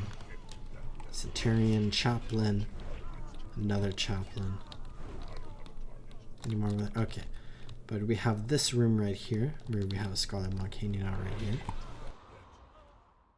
But then we have this wall right here, and if you look at it, it looks a little suspicious.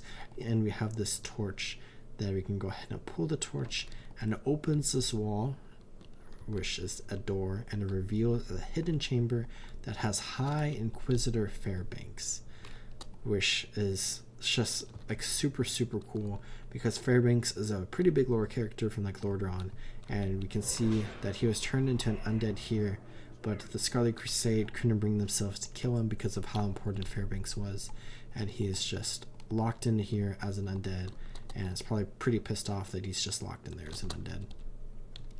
And it's probably mad that he's an undead as well. But he just hangs out there, and then we can kill him. But then we have Scarlet Commander Morgraine, who is the brother of Darian Morgraine. I think his name is Renat, and this is just like a super big lore character as well, who I love Darian Morgraine a lot. And I think Scarlet Commander Morgraine is pretty cool, where he was like manipulated into like by like the Lich King, or not the Lich, by the Dreadlords, and like he did all this stuff where we can go ahead and fight him. And then this is like a boss fight where you fight two bosses at the same time. You shall pay for this treachery. Where we have High Inquisitor Whitemane right here, where we can fight her, and she is probably one of the most popular characters in all World of Warcraft, which you could probably guess why just like looking at her model, why she's so popular amongst World of Warcraft players. At your side, my lady. But then she resurrects Morgraine, and then we have to fight them all again, and we can kill both of them, and we get this cool shield, and we get this cool necklace, and we get the achievement for completing the Scarlet Monastery, where if you come all the way up here, you can see all 5 are checkmarked now, so we have completed this dungeon. And if you come into here, Aegis of the Scarlet Commander, which is a pretty cool looking shield. But that is everything with the Scarlet Monastery, which is the first dungeon that I wanted to explore. There's a few more that I want to go through and see how far I get based off timing, because my throat's getting a little tired and my body's getting a little tired as well. But there's definitely a few more that I want to explore. Where we have the Scarlet Monastery that is located in this part of the world, and then we have Shadowfang Keep, which is where I want to go to next, which is also kind of located in this part of the world, but Terrasfall Glades is where Scarlet Monastery is, and Silverpine Forest is where Shadowfang Keep is. Where with the Cataclysm expansion, we saw 2 dungeons get completely overhauled in Cataclysm, on top of all the normal dungeons that were like added with like the Cataclysm expansion and like all the new zones and stuff. Where Shadowfang Keep and Deadmines are those 2 dungeons that get completely overhauled and completely changed with completely brand new stories. Where Shadowfang Keep is a really interesting dungeon because it's kind of like the Gnomeregan dungeon in a way, where it's located at like the hill on top of Pyrewood Village, which is a Gnomeregan town. And then we see with the Cataclysm expansion that Gnomeregan is introduced into the game as an area we can explore, and the Worgen, who are Gnomeregans, at least the playable Worgens, are introduced as a playable race in that expansion. So it's kind of cool that Shadowfang Keep becomes like a new type of dungeon that kind of fits into like the storyline being told in that area of the world, where of course the events of like brand new Shadowfang Keep are different and like go based off of the quest line and the quests that you do in both Silverpine Forest and then also in Gnomeregan as well. Where there's just like a variety of like super interesting like story beats there that I might explore in the future. But in the classic version of World of Warcraft, it is probably one of my favorite dungeons in the entire game. Where it's just a really cool environment, super cool vibes, pretty cool bosses, quite a few bosses and stuff going on, and just a really cool area in general. So let's go ahead, ride out of Terrasfall Glades and into Silverpine Forest, and I'm going to drink some water as we do that.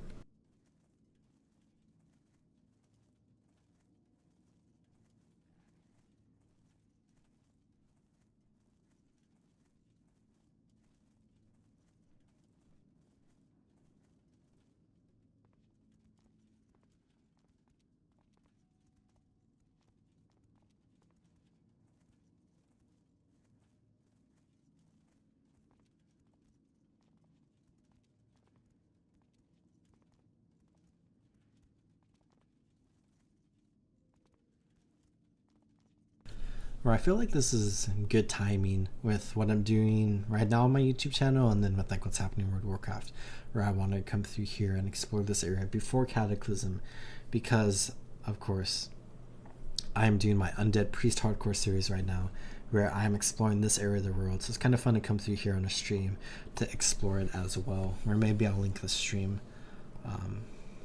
in the description of my videos. Actually, I probably won't do that, but maybe I'll mention it in the future. Which I probably won't do either. I might forget about it. But we have Silver Pine Forest right here, which is super cool. And we can go ahead and ride pretty much the entire length of the forest down to Pyrewood Village that we see right there.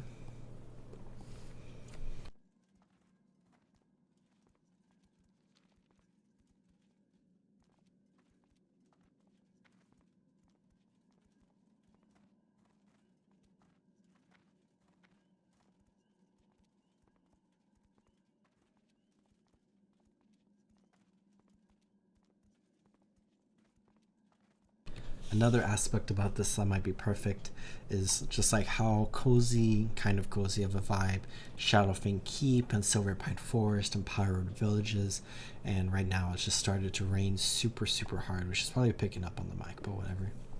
So it's a very good vibe right now to do this dungeon in this area of the world.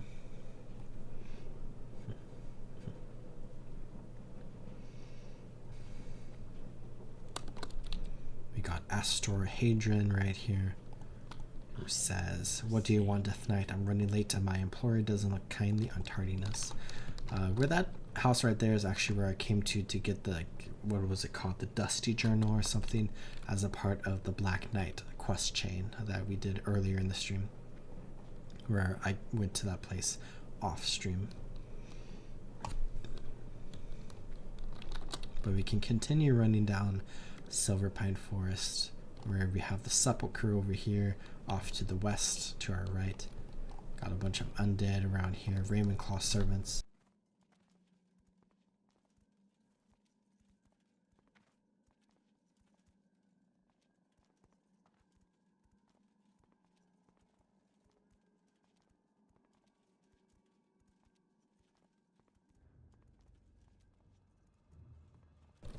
And we also have a bunch of Worgen all around this area, where Silver Pine Forest has a lot of Worgen storylines going on.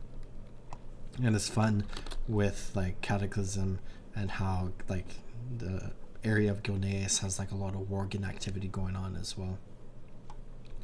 And then Shadowfang Keep, of course, is really interesting because like the final boss is Arugel, who we kill in Shadowfang Keep. And then if you remember when we were exploring the Grizzly Hills a long time ago, for anyone who watched that, we saw a cutscene where the Sand Lane resurrected Arugel, and then we fight him again in the Grizzly Hills, where he like starts the wolf cult or whatever.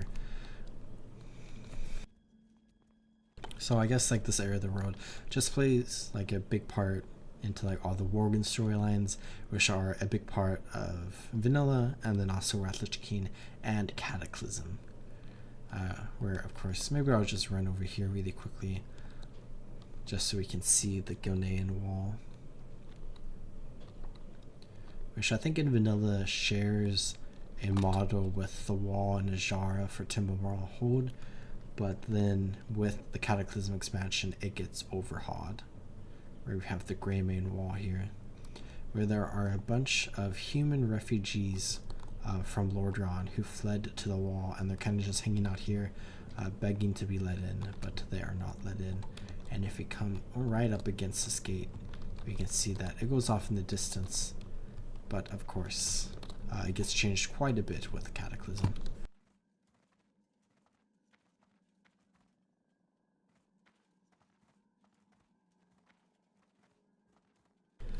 Where also with Cataclysm, on top of like the wall changing and Shadowfang Keep changing, Pyrewood Village gets an overhaul where all of like the buildings around here get retextured to look like the Gnomeregan buildings, which is really fun because it is indeed a Gnomeregan town, alongside Ambermill, which I believe is also a Gnomeregan town, but in Vanilla it's like being controlled and like protected by Delaran. But we have Pyrowood Village there, and then we can see on our map, and also overlooking the village, which maybe I'll come back so we can get a good cinematic shot of this. We can see Shadowfang Keep overlooking this area, which when we are inside Shadowfang Keep, we can actually look out over this area of the world from inside the dungeon, which is super cool, and one of the reasons why I love this dungeon a lot. But we have the meeting stone here on level 17 to 80, where I think this is like a level 19 to like 28 dungeon or something, 26 dungeon. But we got a cool Worgen right there on the loading screen art, and then there is a dead Deathstalker right there. And then we can go ahead and begin our adventures throughout this area, which should be even easier than the Scarlet Monastery because of how low level all these enemies are. Where we just got a bunch of wolves and a bunch of Worgen, and we can just immediately see how cool of a vibe this entire area is. Where let's come right here, and let's just pop our Death and Decay. I think that's called, yeah, Death and Decay, and we can kill them all. And then we can come down here into like this like stables area. Where we have Rethogor, the Cell Keeper, who is the first boss of the dungeon, and we get these cool shoulder pads. But then we have Landon Stillwell right here, who we can open this up. And then stay away from me, Orc. There's no telling when the sickness will take me again. Just leave me alone before it happens again, which looks like he is a Worgen. But then we have Sorcerer Ashcrown right here, who I believe is like an alliance person you come for a quest or whatever. And then we can go ahead and get that loot. Maybe he's like for everybody. But then we have, oh, must be for everybody. But then we have this Horde person right here that we can talk to, where he can unlock the courtyard door for us.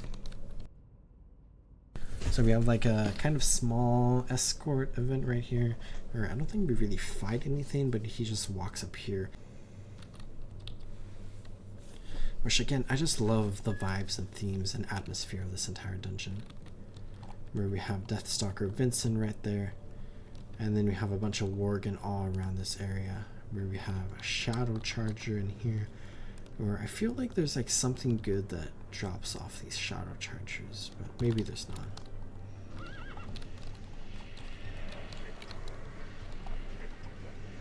Just some long tail hair.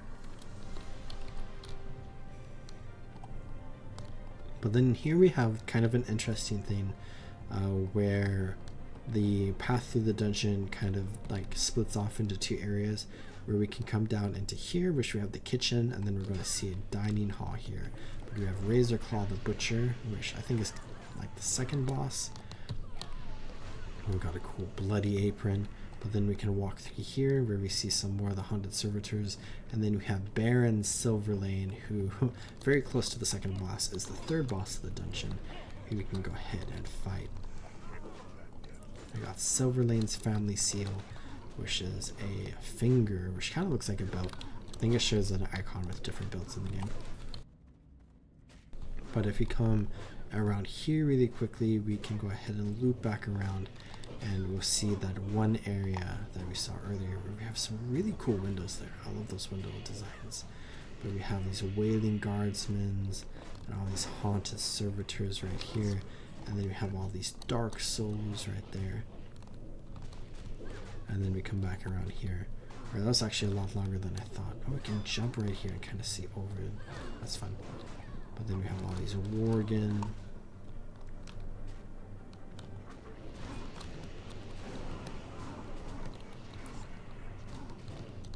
And we are now back around here, where it looks like some of these Worgen are immune to magical damage.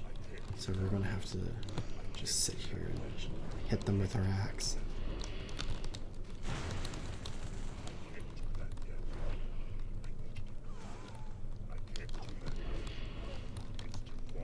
There we go. So that's the first three bosses of this dungeon.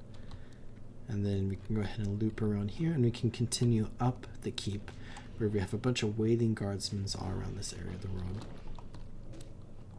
And then in here, I believe, is the fourth boss, where we have Commander Springvale, here we can go ahead and fight, and maybe we got the Commander's Crest. So another shield so far in this stream, which is fun, where this is a shield of Stormwind, it kind of looks like, where we got the Scarlet Crusade shield right there, and now we have this one. So it's kind of cool. We're collecting a bunch of like all these like human kingdoms and like forces and stuff, like all their shields. Let's kill this Dark Soul and then continue this way.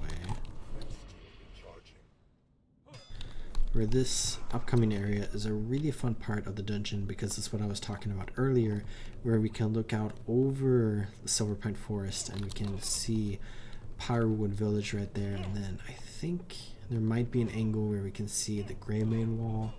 Not entirely sure actually.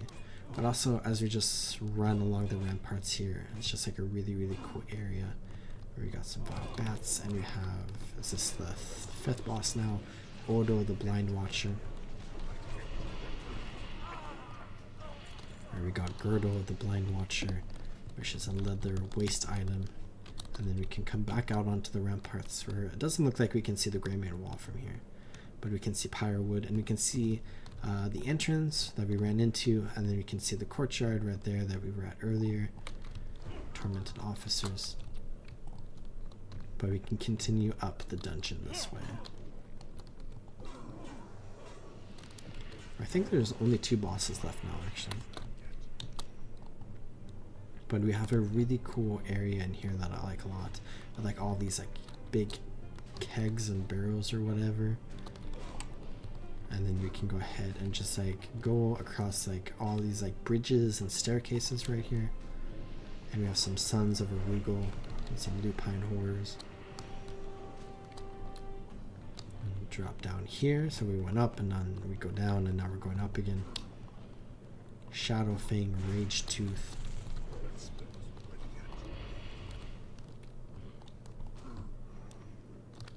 Now we can go up the spire, just go around and around and around.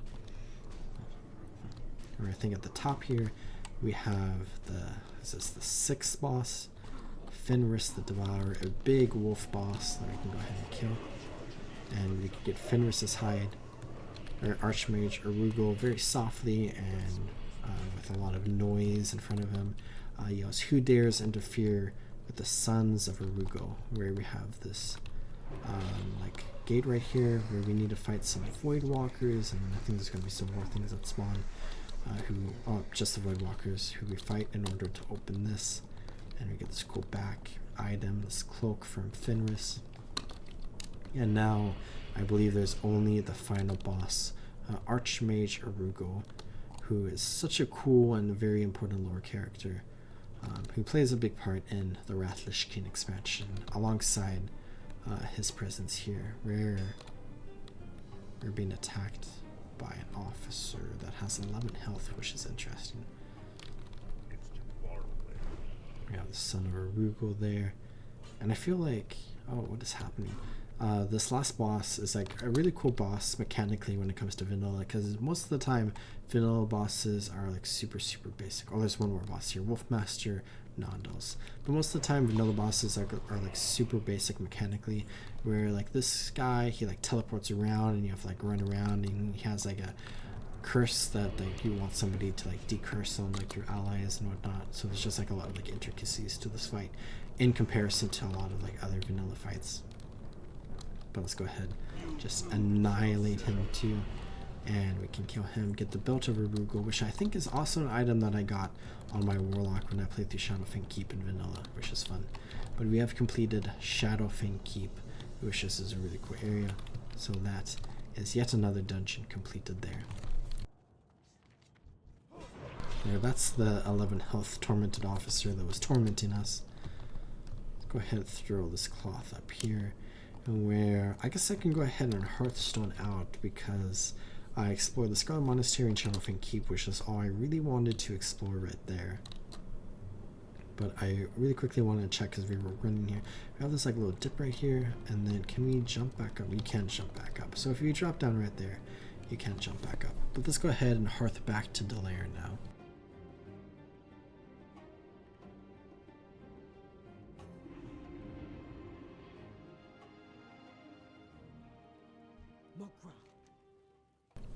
And let's go ahead and pretty much just sell everything I think that I've gotten so far. Maybe I'll keep the shields and probably just delete them anyways. And I'll save the cloth to sell in the auction house because you might get some decent money.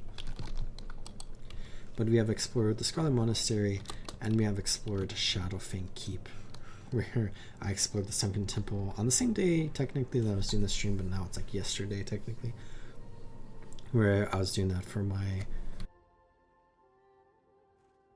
Season of Discovery playthrough. I wish that episode should be uploaded relatively soon, next week.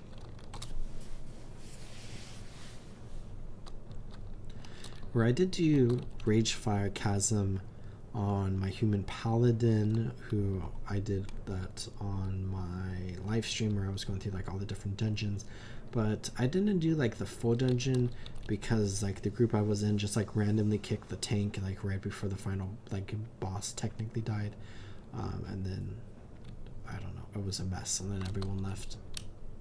So let's go ahead and run through here really quickly, where I have done it on this character, so we're not going to get the achievement for that, but we can still experience it a little bit. What other dungeons have I done on this character that I haven't done on stream? So I've done Shadowfang Keep, Scarlet Monastery, Sunken Temple, Gnomeregan, and Blackfather Deeps were all for my Let's Play series. Ragefire Chasm we're doing right now. Stratholme I've done, but I haven't done in my Let's Play series. And Stormwind and Deadmine, or Stormwind Stockade and Deadmines I haven't done. So other than Stratholme, we are caught up with this character at least. Wish I was thinking about doing Stratholme in the stream, but I'm probably not going to. Where we have all of these Ragefire Trogs around here, which are super cool. And this is like a level 15 dungeon. This is the lowest level dungeon in the entire game. But the first boss, who's kind of like an optional boss, is located all the way over here. Where I think when we look at this dungeon, realistically, there's only one boss. But there's also like 5 optional bosses, so it's kind of just like an interesting structure of a dungeon. But if you come up here, we can see some more Trogs, and then we have Algo Flint, the Ragefire Chieftain, so Chieftain of the Trogs are here. And we just kill him, and he doesn't have any loot, but we have Mar Grim Totem right there, who we come to as a member of the Horde. Where the Stormwind Stockades, which I did on my human mage character, is a dungeon that is located in Stormwind, and while Horde players can do it, there's no quests for Horde players to go there, and realistically Horde players won't be doing that dungeon as they level. Where this is kind of like the equivalent for the Horde, where there's no quests for Alliance to come here to do any quests here, and realistically Alliance players will not be coming here to do any quests because it is located in the heart of Orgrimmar, which is very difficult for any Alliance player to get to, especially a level 15 Alliance player.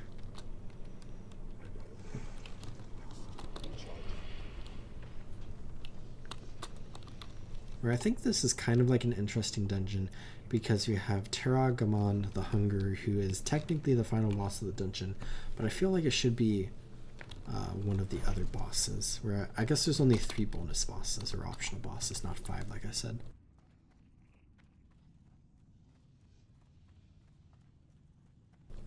Where I think I might have come through here on my human warrior on stream, or I might have done it on off stream, but in Dragonblight there's an area that is basically like this place copy pasted over, which is kind of fun, with like some changes of course. And it's like a big questing area. It's the Obsidian Shrine, the cave at the Obsidian Shrine, where each of the Dragonflights have like a big spot in Dragonblight where they hang out at. But here's the final boss, who just one shot, who is a big demon, who is like summoned here or whatever, that we can kill. But there are 2 additional bosses that we can go ahead and fight really quickly, and they stunned me while they were in my Death and Decay, so I couldn't move, so they couldn't run out of it, which I guess is convenient for me. But let's go ahead and run up here, where there are just one. The first of these special bonus bosses is located up here, where we have Jurgosh the Invoker down there, who I feel like should be technically like the final boss of the dungeon, who the achievement should be triggered when you kill Jergosh. And like in LFG, it should be when you kill him, where you get like the loot and stuff. But we have Bozalon right up here, who is a Satyr boss that we can go ahead and we're just one shot. And then we have these enforcers here. And let's go ahead and loot Bozalon, and then drop down here where we can see Jergosh.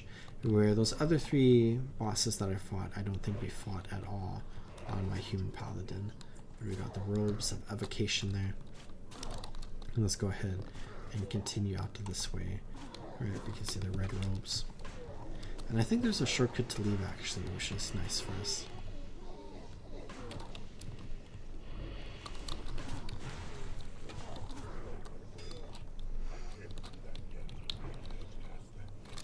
But yeah, this is the dungeon that you kind of play through after you complete like the Duratar storyline, where there's a lot of like Burning Blade, Searing Blade like stuff going on in that storyline. And then there's also quests to come here from Mulgore and Thunderbluff, and then also from Tirisfal Glades with the Undercity. So it's just like a big area for Horde players at low level. And it is the first dungeon that Horde players would do if you're like doing like every dungeon as like they show up. Which I guess there is not the shortcut there, but there's a shortcut in the Lich King version of this area. Where with that we have completed Ragefire Chasm now, which is the 3rd, technically 6th dungeon that we have completed. Where I just want to like jump over there, but I think we have to go down all the way. Alright, let's go ahead and go to the Barrens, where on my Orc Shaman character I talked about all 3 of the dungeons in the Barrens, but I didn't show any of the dungeons, where I started showing the dungeons with Black Fathom Deeps. So I wanted to just go through the dungeons even though I've talked about them a little bit, just so we can like explore them. Plus I'll get the achievement on this character, which is nice.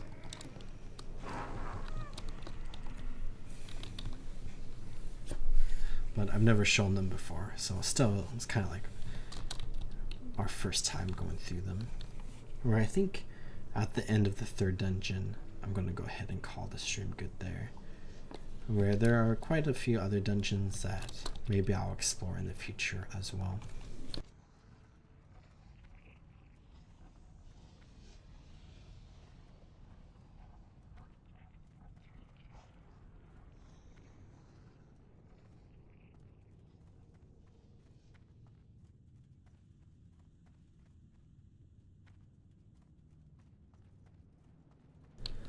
Back out into Orgrimmar, where first let's go ahead and explore the Wailing Caverns, and where I think we could just take a flight path to the crossroads and then we can just run over there. Level 26 Orc Rogue came in out right there.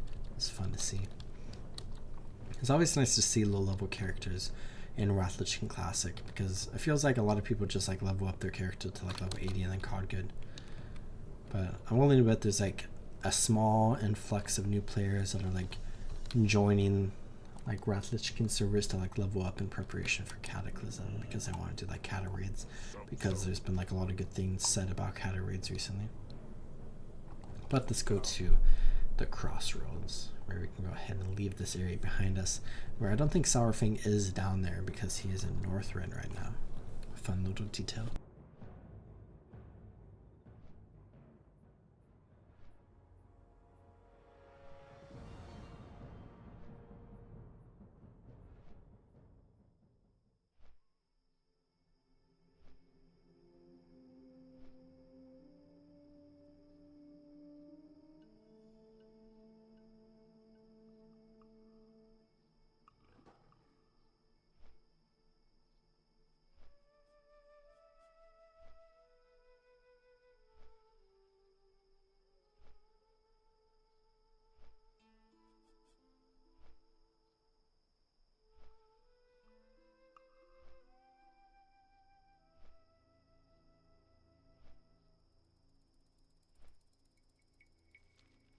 Where I do think the Barrens is a fun place because there are like 3 dungeons in this area, and the Wailing Caverns is located really far from the other two dungeons. Where I guess in a way, Razorfin Craw and Razorfin Downs is kind of similar to the Scarlet Monastery in some ways, where it's kind of like two dungeons that are like the same dungeon, but they're like two different wings of the same dungeon with like two different stories and like, you know, completely different bosses and like environments you're in, I guess, but it's still like all like Razorfin vibes. Where I think Razorfin Downs is actually going to be a very fun dungeon for us to end this stream on, because of a very specific story beat going on inside that dungeon, which we'll get to. Have another level 29 undead mage leveling up right here, so very fun to see so many people out on the road.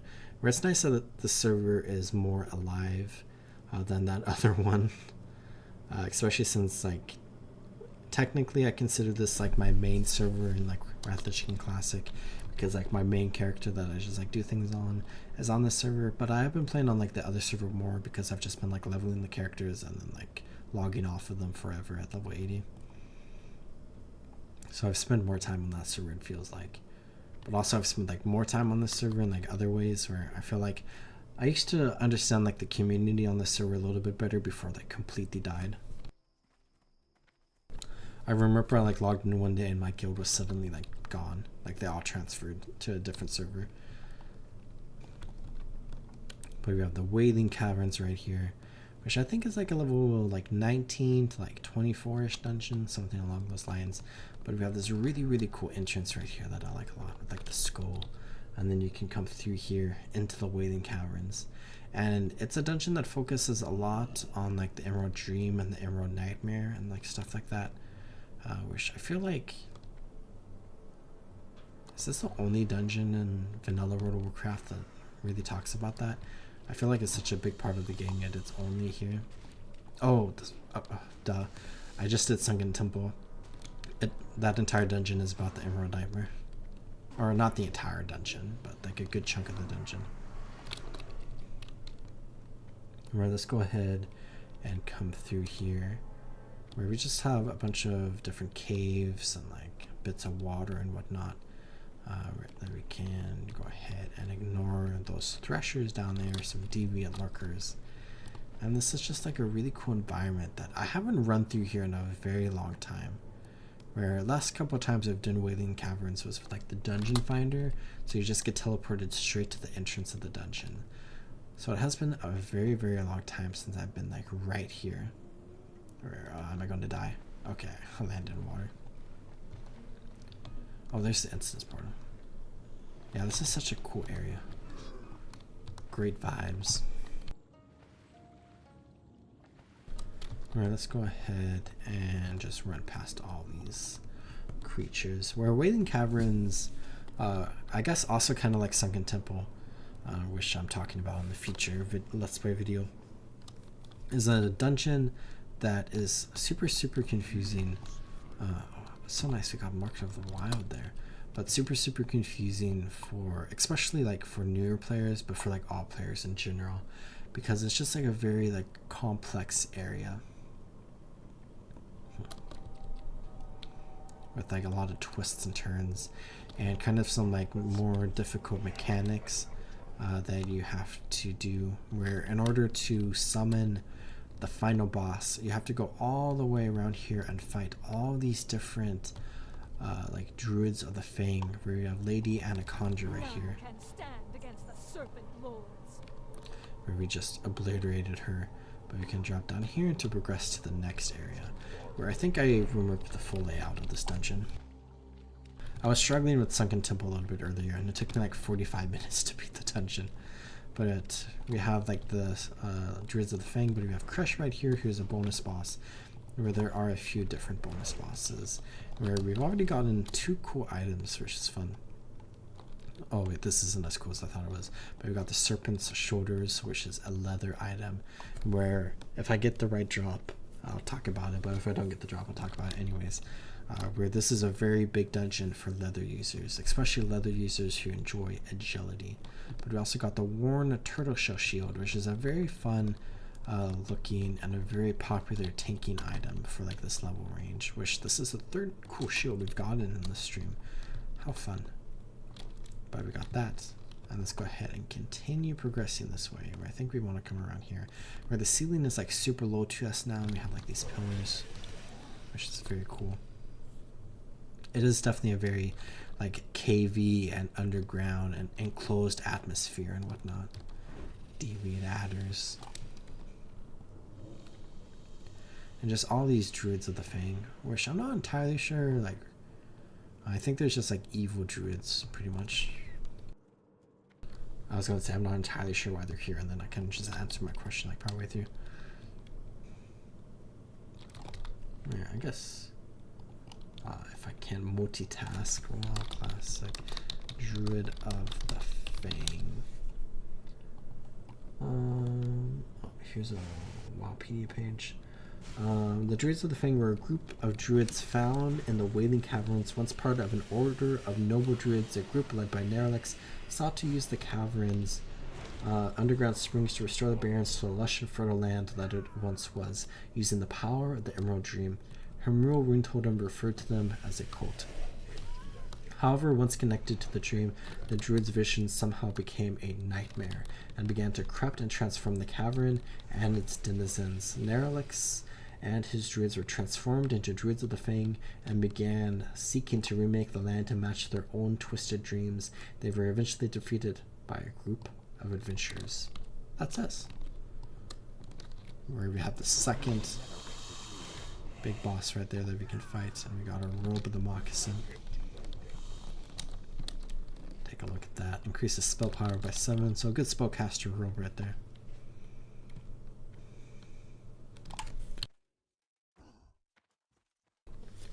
And then I think that's the entire like western half of the dungeon completed, where we can go ahead and head back this way, where there's a few bosses this way that we need to deal with. Where Kresh kind of just wanders like the entire bottom part right here.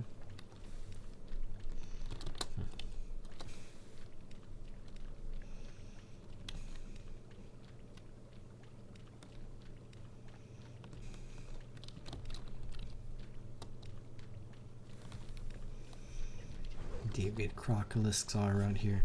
I think you can get like deviated hides if you are a skinner, which I think is important for like a couple of leatherworking recipes you can get from this dungeon. Which is kind of fun that there's like a special material you can get here.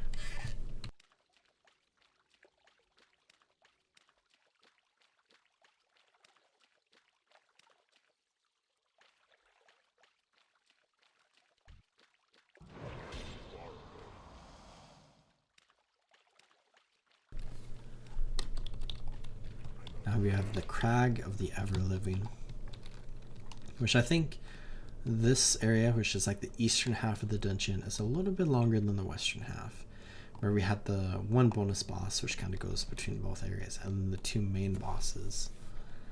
But there's like 2 bonus bosses or 3, and then also like 2 main bosses.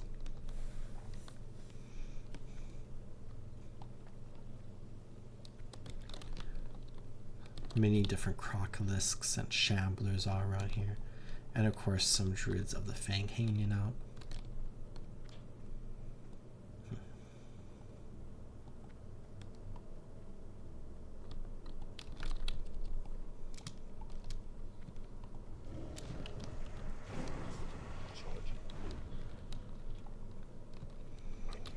Alright, I think I missed something. I feel like I missed something.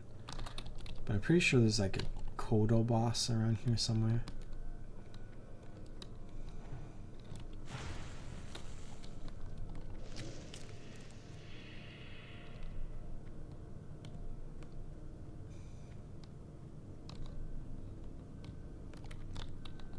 Maybe I didn't miss it.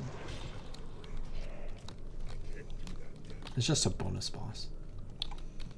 Hold on, let me check Wailing Caverns map.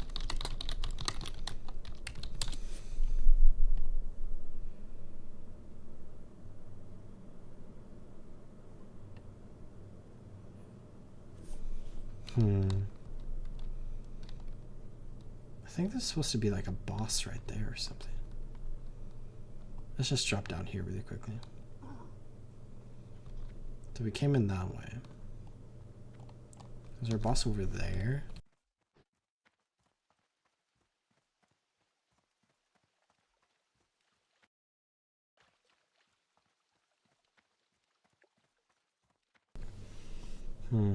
There must not be. It must be further in the dungeon. So I should have just kept going.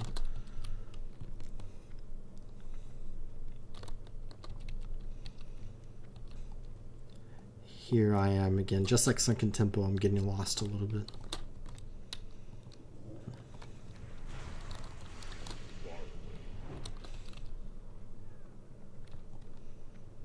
We have so many like different skulls, and then skulls with candles on top of them where the matte wax has kind of merged with the skull a little.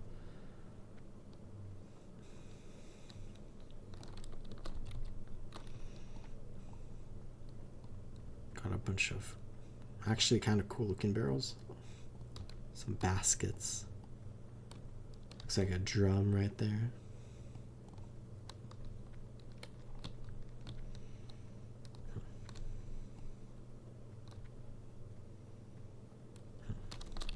We have the Winding Chasm, which maybe this is the area I was thinking of. Where I think over here is like a bonus spot that we can go to. That's gonna have a bonus boss for us, maybe. Let's just explore all around this area.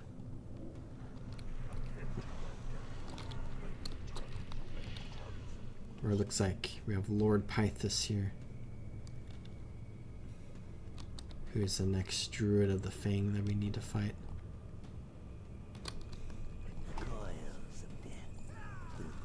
Got Stinging Viper, which is a mace.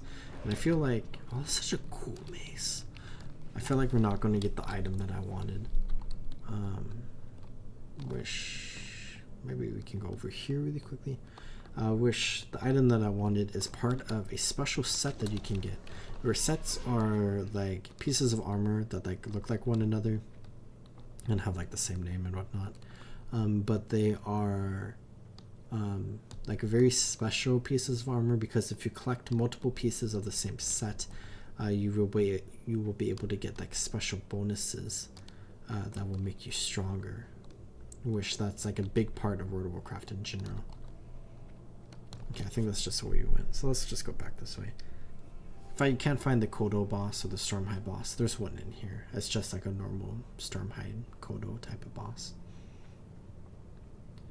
But this is like a really cool set that you can get because it's like available super early on in the game, and it's like pretty good for like rogue characters and also for like druid characters.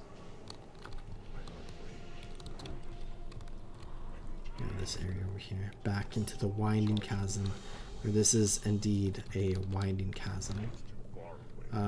We have a special rare boss right here, Deviate Fairy Dragon. I don't think I've ever seen this boss before, actually. Fire Belcher. Just got a cool wand. Perhaps we shall run over here really quickly. Oh, this is looking kind of familiar for what I was wanting. There he is, Scum. There's the Stormhide boss I was looking for. Okay, now I'm excited. So here's another one of the special bonus bosses. I get the tail spike. I like how these druids with the Fang cast lightning bolt. It's very special because druids can't normally cast lightning bolt. That's a shaman thing. Here's what the tail spike looks like. Very cool dagger. So if you're a rogue and you come through here and you get like a bunch of those leather armor pieces and you get the tail spike, you're just coming out of here thriving.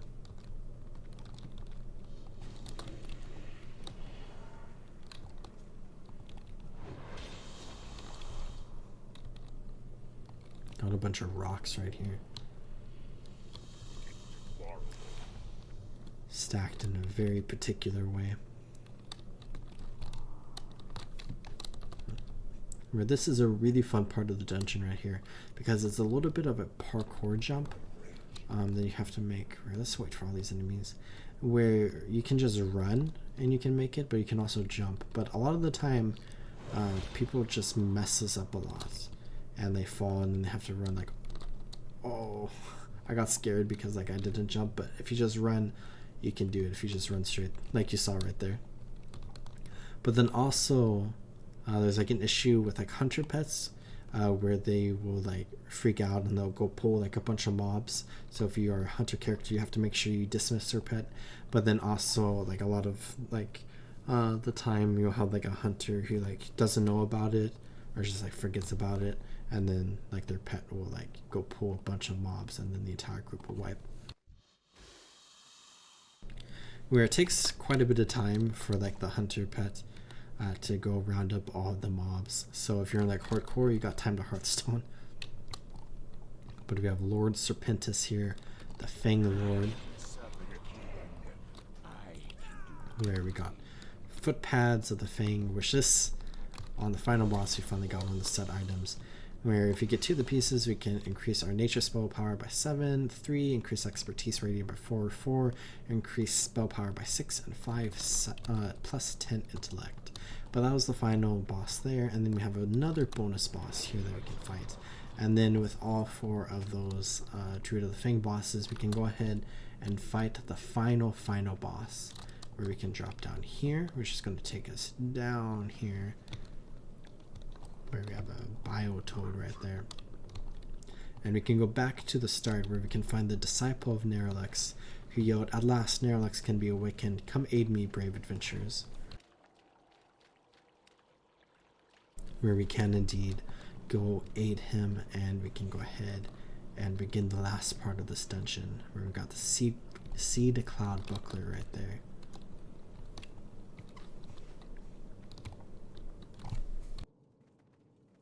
And then I guess we can just run straight up this way, maybe kill a few of these Ravagers on the way up, since I think we're going to have to kill them anyways, because we have to do an escort event here. Which I think a lot of people don't like this dungeon just because of like how confusing it is, and then on top of it, the entire like end of the question, you just have to escort this NPC to the final room where you kill the final boss. But we got the Disciple of Neralex, where we just gotta mark the wild again and let the event begin, where we can go ahead and just wander through these caverns, and he's gonna have to do a few things on the way there. So this is kind of a lengthy journey.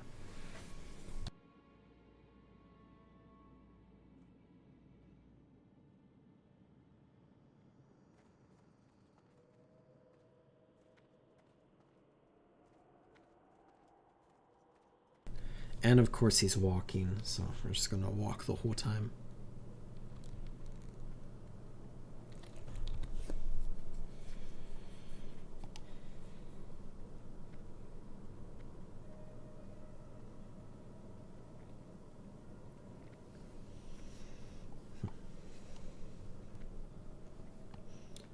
Where I think at each of the areas there might be like a few mobs we have to kill that like get summoned, but I remember in the final area there's like a ton of mobs like spawn that you have to kill, and then the final boss appears. Where I wonder if we have to stay close to him. These caverns were once a temple of promise for regrowth in the Barrens. Now they are the halls of nightmare. Where we have some Ravagers that we can kill. So I guess we should stay close to him. Come, we must continue. There is much to be done before we can pull Neralex from his nightmare. Greetings, traveler.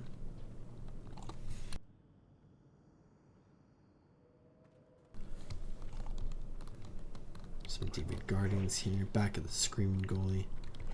Druids of the Fang, of course. The Deviant Guardian lets out a shriek calling for help. Where I'm not sure if these Guardians came because of the shriek or because of Neralex, if I'm being honest. But we can fight them nevertheless. Oh, there's some more Guardians coming this way.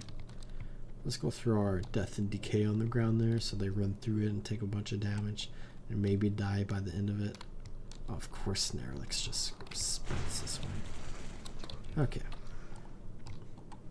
So we have this whole like circle thing that the one Druid of the Fang was like casting a ritual at, which is like the same thing that was going on in like each of the areas, I think, where the Disciple of Neralex can go ahead and do the same thing. Where I think there's another one over there that didn't have a Druid of the Fang, but the Disciple can go ahead and help out there. Within this circle of fire, I must cast the spell to banish the spirits of the slain Fang Lords. I think we're about to get attacked. And a bunch of deviant adders. And he's just panicking for help.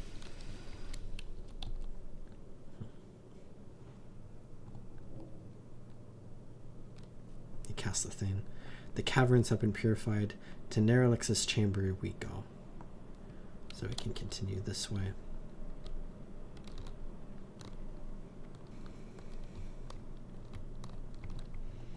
Where I noticed down there, there's like a fun area, maybe? I think it's just like a little, like, outcropping. We have another Druid of the Fang right here.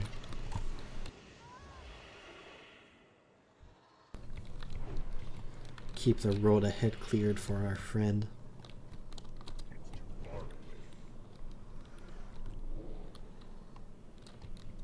Yeah, you can see this small outcropping right here. That looks like it goes back pretty far. It might be like a second entrance to the final area. I never noticed this, but there's like some bones down there.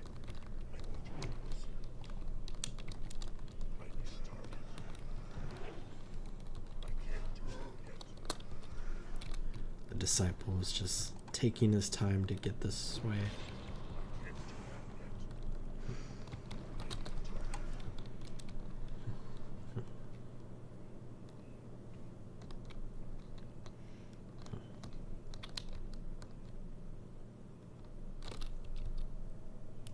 Beyond this corridor, Nerelix lies in fitful sleep.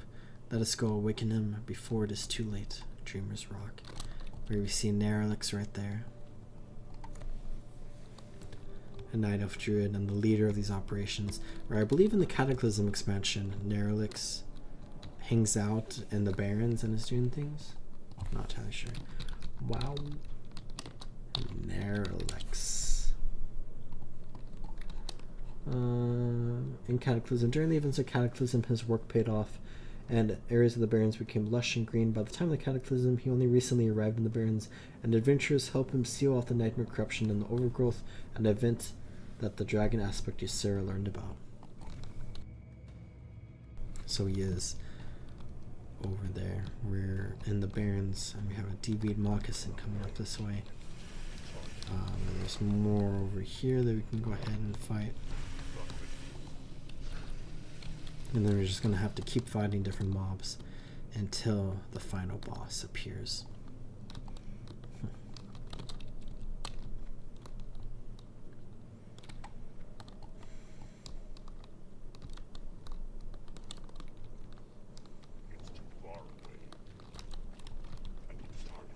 I don't think I can. Oh, I can icy touch these. The oozes. I think the ones earlier on in the dungeon I couldn't.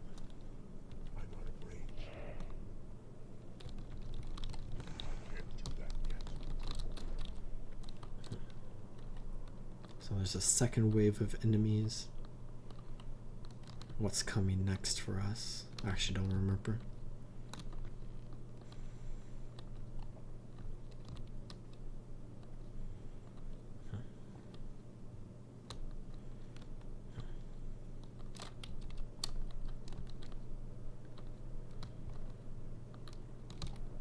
Oh, there's the final boss.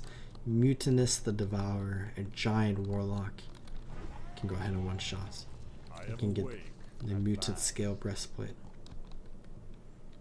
And we have Nerelix. Take a look at this.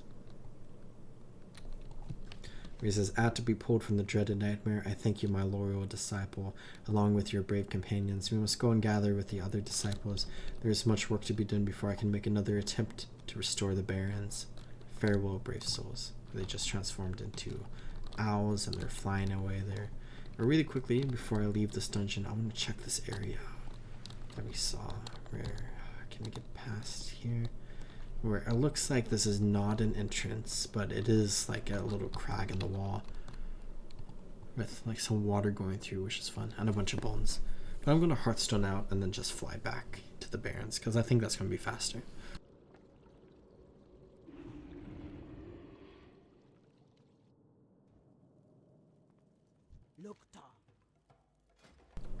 Can go ahead and sell a bunch of stuff here.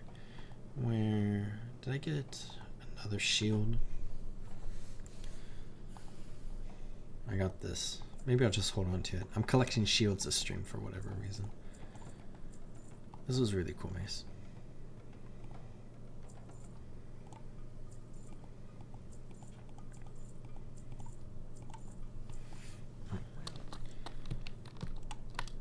Let's go ahead, get back on our wolf, and then let's go back to Orgrimmar, and let's do the last 2 dungeons that I want to do. I kind of want to go to bed right now, but I think I'll do the last 2 dungeons.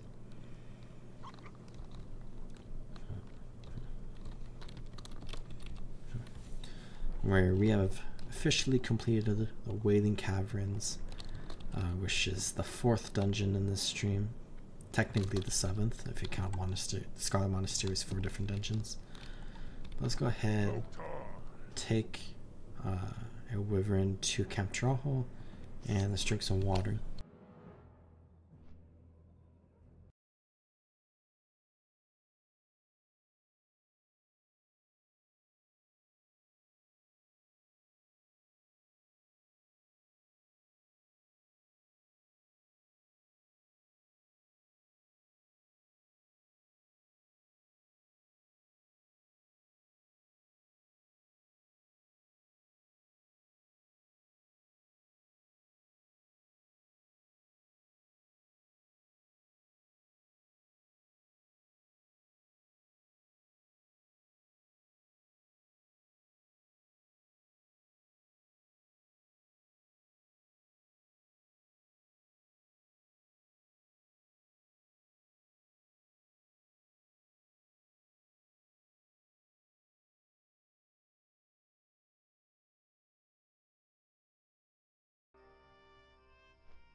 Right, when you look at dungeons that I haven't done outside of these upcoming 2, we have Stratholme, of course, which is kind of like 2 wings, but also like 1 wing.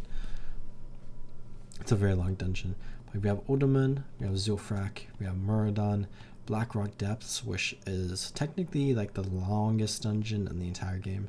And then Lower Blackrock Spire, and then Upper Blackrock Spire, and then Dire Maw, which is 3 different wings, and then Skolomance, which has like 2 big bosses in it, which are dungeons that I'll probably explore in the future at some point.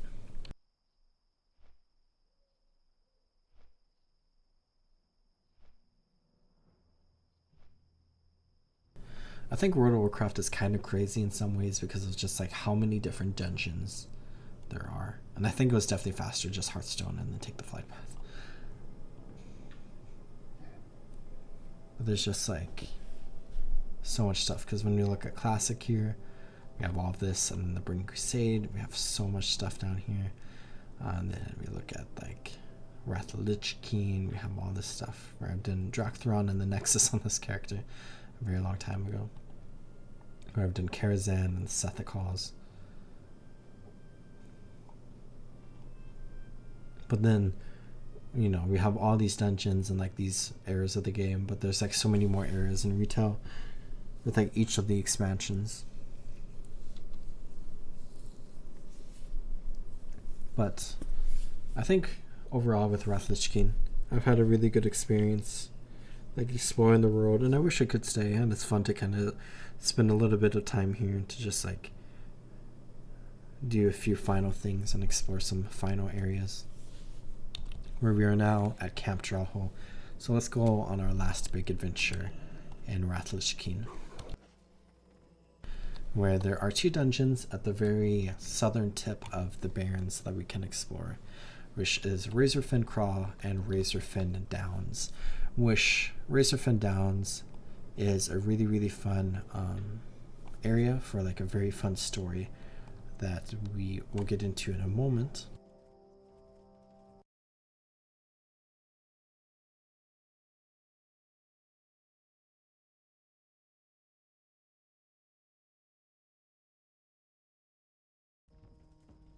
but both dungeons largely follow like the story of the Quillboars, and kind of like all the Quillboar storyline that I talked a lot about in my Orc Shaman Let's Play series, and then in my Torn Hunter Let's Play series as well, where the Quillboar are really cool and they're related to like Agamagan or whatever his name is. And I feel like that's a character who's a wild god who hasn't played like a big part of the story, where he could have played like a big part in Cataclysm but didn't, where other wild gods did, and we might see more in the future. Where it's kind of crazy that I just saw like that trophy line and then there's that undead there. It's like 1 a.m. Both Rome time and local time, and there's like so many people out on the world. That's kind of fun. Server is definitely popping a tiny bit with the imminent release of the Cataclysm pre-patch in about 4.5 days. Again, Stone Spire and the Southern Gold Road. God, it's Baal Modan, right? Now I have to get close so I can discover it, so I can double check that I am correct that it is Baal Modan. It is Baal Modan with the Baal Dun excavators. Look at me go. It's like I played this game before. But Razorfin Crawl is the first dungeon that you can do, and Razorfin Downs is the second dungeon, which is like decently higher level than the Crawl, I think. And both of them are like medium length dungeons, so it's going to take us a little bit of time to get through both of them. But of course we're level 80, so it will not be a struggle at all. But we can see the Great Lift and 1,000 Needles. That's going to change a lot in Cataclysm. And this area of the world actually changes quite a bit in Cataclysm as well, because like the Quillboar kind of expand their operations here a little bit, and this entire area becomes all thorny and whatnot. Let's go ahead and enter Razorfin Crawl, the first of 2 dungeons here, where we, for the most part in this dungeon, it's all about the Quillboar. Where I think there's not like too many special bosses outside of the Quillboar. I think there's like a bat boss that we can fight, which is kind of unique, and maybe there's a boar mini boss somewhere around here.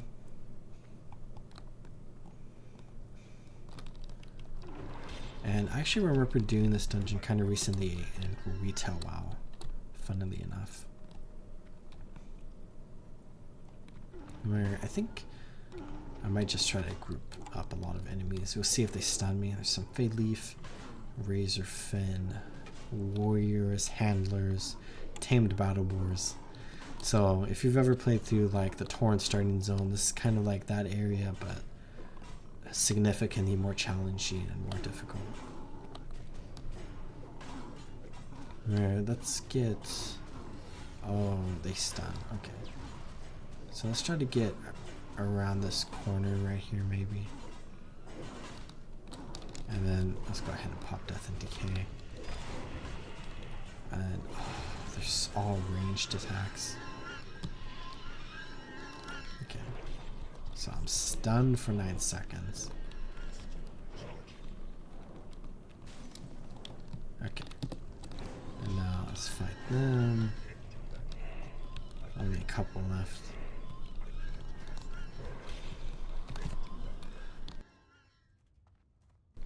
Okay, so in this area, I know in Retail WoW, I think there's like 2 bosses right here. And it must be the same in Classic, right?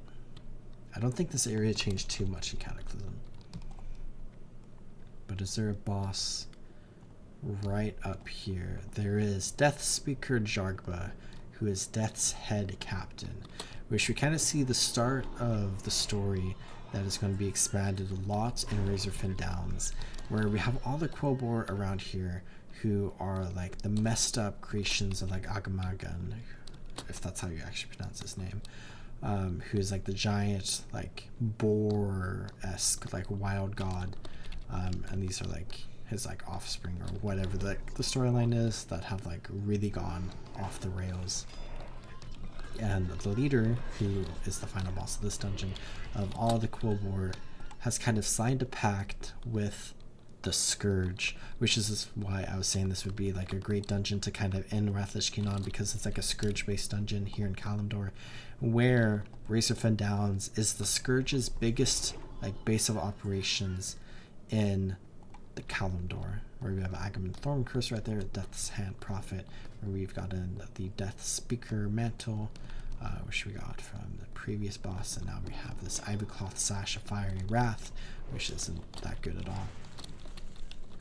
But these two bosses are defeated, so let's go ahead and continue this way. Where I just really enjoy like any Scourge storyline, and it's fun that there's a Scourge story going on here. We're up here, we have the third boss, Overlord Ram Tusk. Gnomeregan, that's how you pronounce it. And let's kill these two rare spearheads. Is that true? Armor piercers.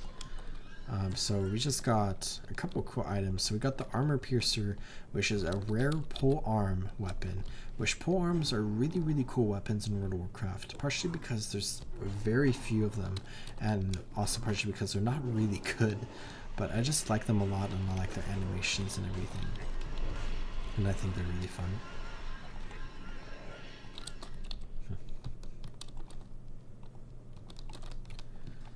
Alright, let's continue this way.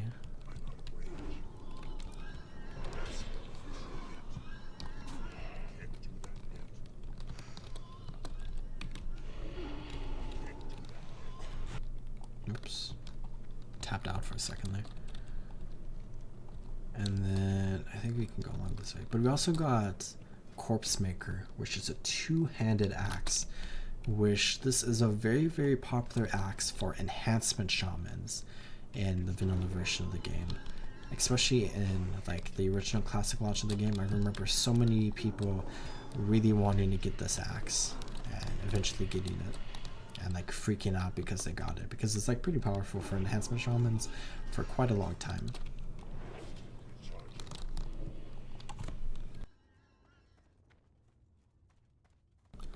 But here we have these Ward Guardians, and then we have Death's Head Seer, and then we have all these craw bats around here. Let's go ahead and kill these three. And that's going to drop this, which I believe is a bat boss, if I recall correctly. Oh no, it's the boar boss I was thinking of. Agathalos the Raging. Just kill him really quickly. And we got Farine, however you pronounce that, leggings, which are some good, probably good for like druids to wear. Strength and agility, leather legs, which they kind of cut off pretty early on there, which is fun.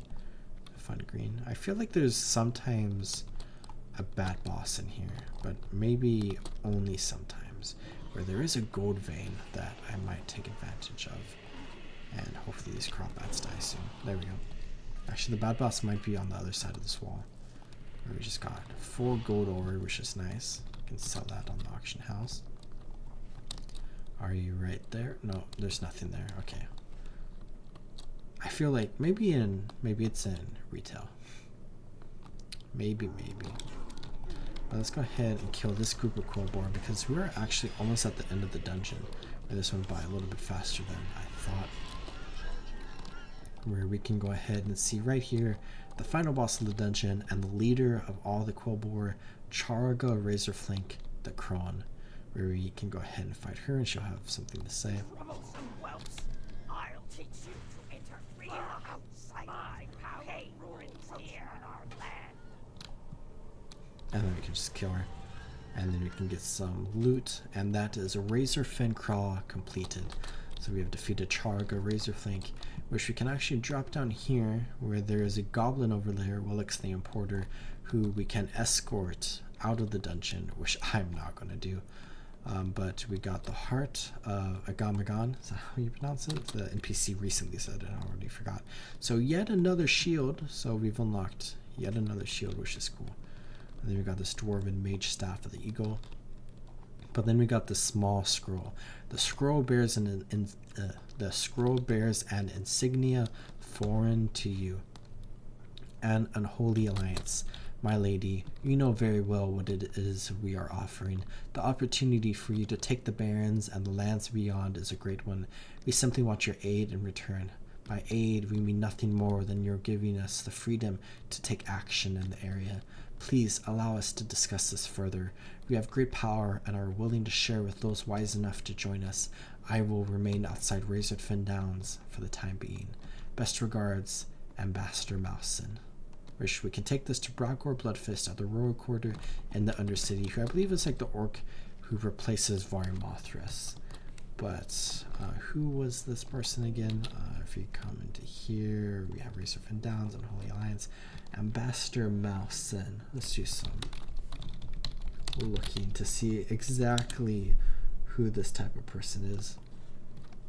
Who it is, an undead character, as you actually can't see that. But it's just like a basic undead character with a warlock like spell set, it looks like, and I'll just link in the chat for anyone who wants to see it. Where I think don't trust links you don't, or don't click on links you don't trust, but that's just a Wowhead link. So click at your own risk, because it is indeed Wowhead. But let's go ahead, continue up this way, where I think we're getting close to the entrance now. Actually, I'm turned around. I'm going further into the dungeon now. We were right next to the entrance, I think, and I just kept running forward instead of running off to the left up here, which would have been the right as we were coming this way.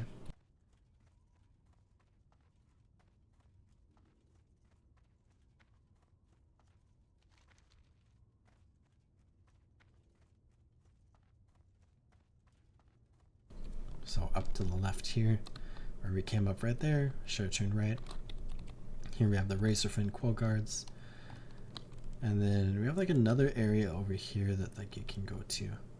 But I don't think there's really anything of note. But let's go ahead, leave Razorfen Craw because we have completed this area and have gotten this achievement.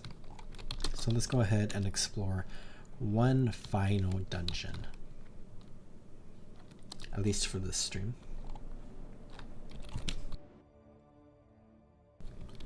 Alright, let's go ahead and mount up. And if we come here, we can see Classic Dungeon Master, where there is an achievement to complete all the dungeons in the classic version of the game, which is fun. But we have the Meeting Stone here, level 23 to level 80. But then across the road, across the Southern Gold Road, in fact, we can go ahead and enter Razorfen Downs, which this is a dungeon that kind of has like a big area in front of it that we have to work our way through, where I feel like this is just like a really cool like open area, because there's like that ambassador that's located here that we can fight, which I'm probably not going to search for, but we also have like some cool outcroppings into like the Thousand Needles, where you can like enter this area from the Thousand Needles near the Grim Totem Post, actually, which is fun.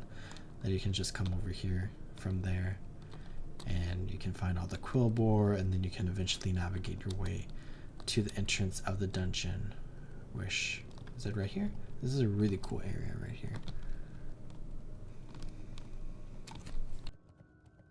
But I think the entrance is indeed down this way, or it looks like there might be a back entrance as well, but we can see that like all these quill boar are like very undead looking.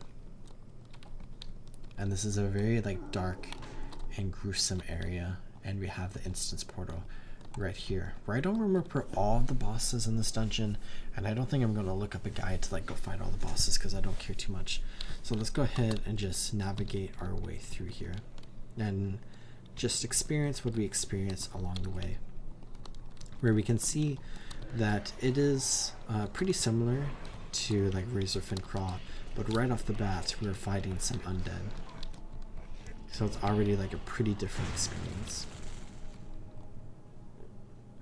Where we have the Spiral of Thorns, which is like the final area, I think.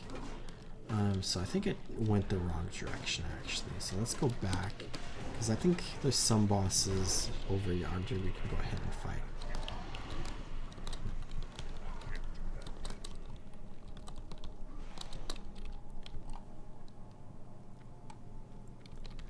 So I think that's maybe like a shortcut to like the final area where there's like 2 bosses that way.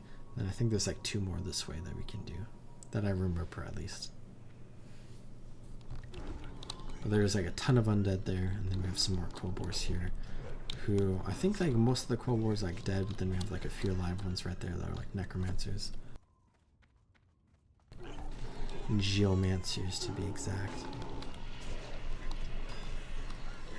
Well, I guess the benefit of like allying yourself with the Scourge is that like when you die, you can just be like resurrected as an undead and continue living amongst everyone that's still alive.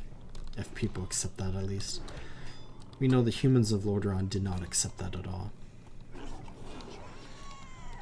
Okay, with this like really cool like totem area here. I feel like there's a quest here that you can do that sounds like a special boss, but only as a part of that quest, if I recall correctly. Wish I do not have that quest in my quest log, so let's go ahead and continue this way. It might be a drop from like the next boss and then come back here maybe. It's been such a long time since I've been in this area. It's so fun to like just run through here. But I remember doing Razorfin Craw recently, but I have not done Razorfin Downs recently at all. Which is kind of nice, because like I just have like a lot of memories of this place, and like not a lot of like recent memories whatsoever. So it's kind of like coming through here like a little fresh, but also like, I don't know, when's the last time that I came through here? Probably like over 10 years ago maybe.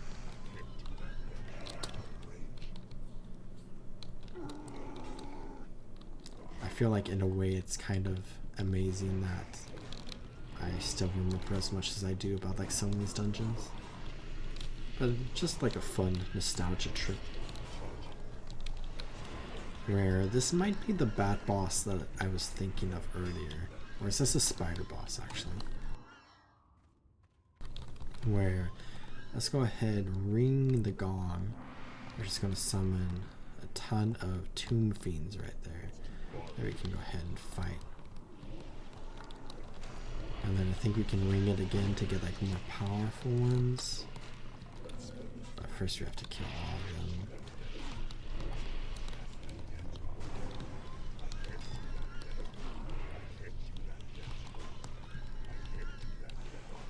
Okay, so that one's dead.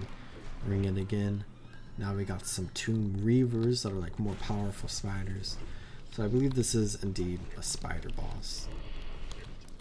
Maybe the bat boss I was thinking of is indeed a rare boss and it didn't spawn when we were going through there.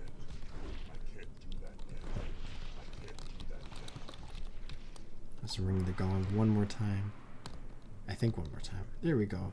Tutankash, however you pronounce that name. And kill him.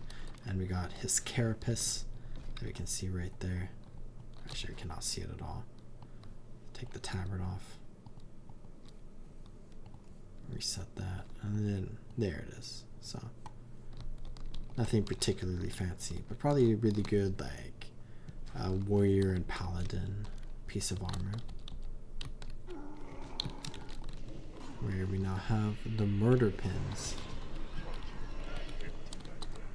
Gosh, I think there's a lot of boars around this area, but if I remember correctly, this is getting close to the spot right there that I see.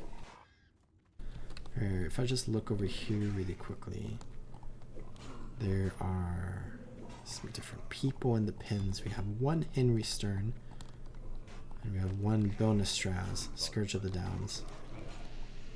Yeah, I think this is a red dragon. Where I'm not going to do this quest, but I think that's to go back to the earlier area and we can fight the boss. So I think that's the quest that I was thinking of. Yeah, extinguishing the idol. And the idol is the thing we saw earlier.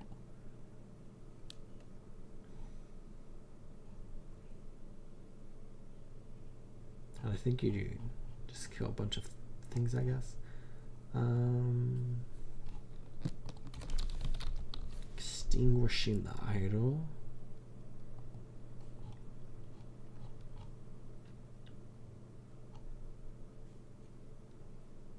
I guess you just kill a bunch of mobs. But then we have Henry Stern right here. Is there a recipe you can teach me? And we just learned gold thorn tea, which that's very fun that you can learn a special recipe here. Which you need 1 gold thorn and 1 refreshing spring water. You get 4 gold thorn tea, which restores 1344 mana over 27 seconds, which is fun. Then there's an ogre over here. Let's open this. Sorry. Thank you, little orc. So just some fun little interactions we can have in this area. Then let's go ahead and go across this dead bridge right here.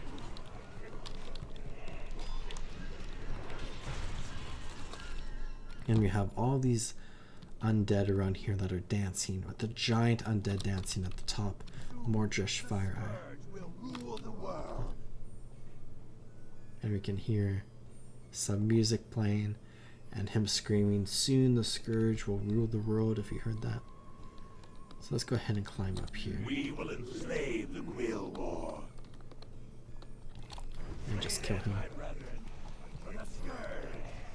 And then we got the Death Mage Sash, which I know there is like a very special, or a couple of special items that he drops that are like named items that are like just skulls and bones, which is like very fun. Which there's like a very similar thing in Guild Wars 2 actually, and I remember coming over to Guild Wars 2 and being like, oh, I remember something like this from World of Warcraft.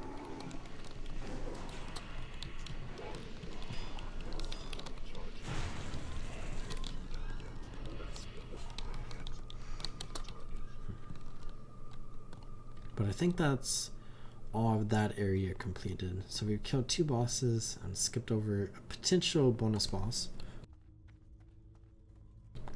where I remember 2 more bosses, where we now have the Spiral of Thorns that we saw earlier, where this is indeed just a massive spiral where we can just run all around this area and slowly make some progress up and up and up this entire area.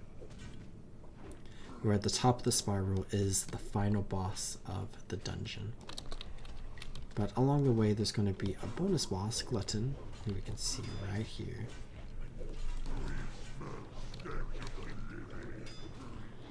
And just an abomination, and we can get Glutton's cleaver right there. Or let's go ahead and just come right around here, take a look at that. It's just a basic bloodied cleaver. And then wounds the target, causing them to bleed for 75 damage over 30 seconds, chance on hit. And we just killed so many undead right there. That's insane. So I think that was the second to final boss of this dungeon. So if you just go up a little bit higher, we'll be able to find the final boss.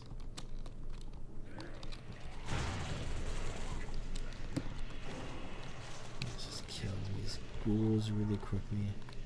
Looks like the Splinterborn warriors are decently weak, which is nice. But the Frost Weavers are annoying because they deal range damage. And I guess they also slow you down if they can successfully hit you, which as a level 80 player, we're not going to really get hit by them. But this area also reminds me of something in Guild Wars 2, where at the end of the Heart of Thorns expansion, you are inside the Heart of Thorns, and it has like the whole like spirally area where you're like just like climbing your way up to the top, where you eventually fight like Faline at the top, I think. Not like special alcove area, but you have to like kill Mordrim on the way up, and you have to like break some like vine walls and stuff. It kind of reminds me of this area a little bit because it's like similar vibes. Or that's another fun part of like Guild Wars 2 that reminded me of World of Warcraft when I was experiencing that for the first time. But this is like something I've said a lot in like different streams and stuff. It's kind of one of those things where like I played World of Warcraft first and then I experienced it on Guild Wars 2, so I kind of like related things back. to World of Warcraft, where some people would relate this to their experience in Guild Wars 2.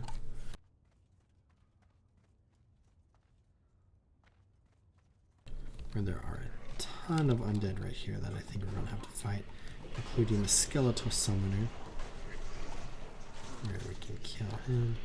Freezing Spirit, Bone Flare, Ghouls, and then this one. But I think we are almost at the top, and we are at the top now, up here, where we can see the final boss in the dungeon right here, Aminar the Codebringer, who is the leader of the Scourge forces in Razorfen Down. So kind of like one of the two leaders of like the whole Razorfen Craw area. And he is also a Lich and a servant of the Lich King. So as our final act of service during the Wrath of the Lich King expansion, let's go ahead and kill Aminar the Codebringer.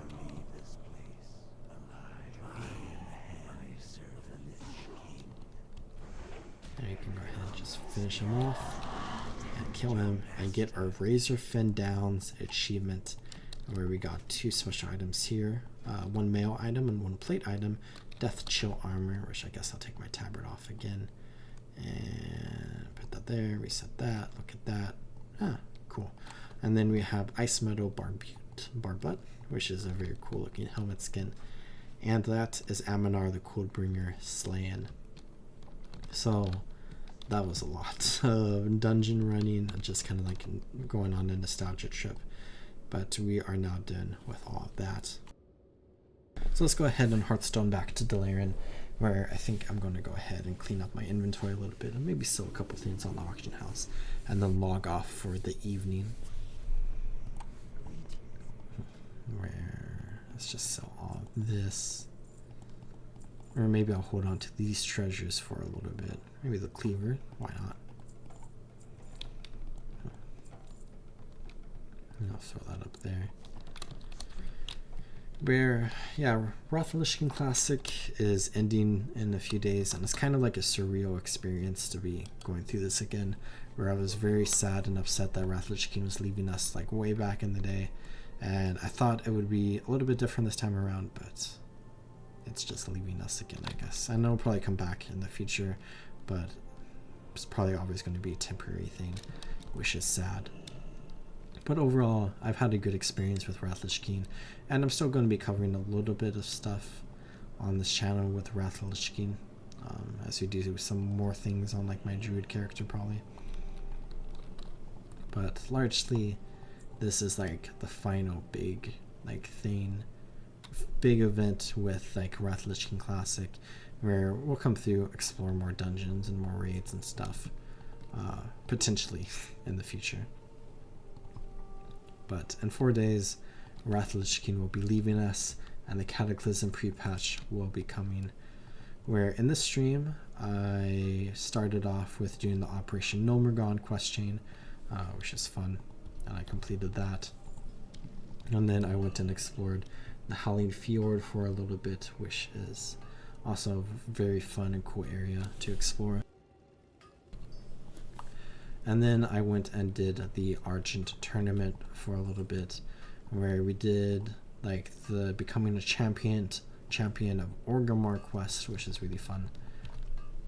And then we did the whole Black Knight, I think, quest chain with unmasking him.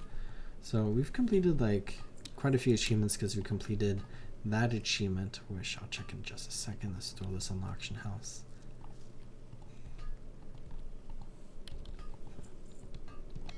Where if we come into world events and Argent tournament, we got Champion of Orgrimmar and then Exalted Champion of Orgrimmar, and then we got It's Just a Flesh Wound, unmask and defeat the Black Knight at the Argent tournament ground.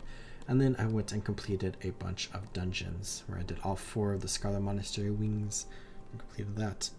And then Shadowfang Keep and defeated Archmage Arugel, and then I already had the achievement, but defeated Terragamon the Hunger and Ragefire Chasm. And then we went to the Waiting Caverns and defeated Mutinous the Devourer, and then we went to Razorfen Craw and defeated Charg of Razorflank, and then we went to Razorfen Downs and defeated Aminar the Codebringer. So overall, very successful stream. Did quite a few things, and I think with that, the Wrath of the Lich King Classic is coming to an end. Our next stream will be the Cataclysm pre-patch, where we can explore a few different things, but I might also explore some stuff in the Outlands. And I think overall, I'm pretty happy with my experience through all these different eras of the game, and I'm still going to be talking about some stuff in the future as well. But with that, I'm going to go ahead and end this stream here, where I hope you all are taking good care of yourselves. Remember, as always, to drink some water, check your posture, and if you're not, go ahead and subscribe. And I'll see you next time in the world of Azeroth. Goodbye.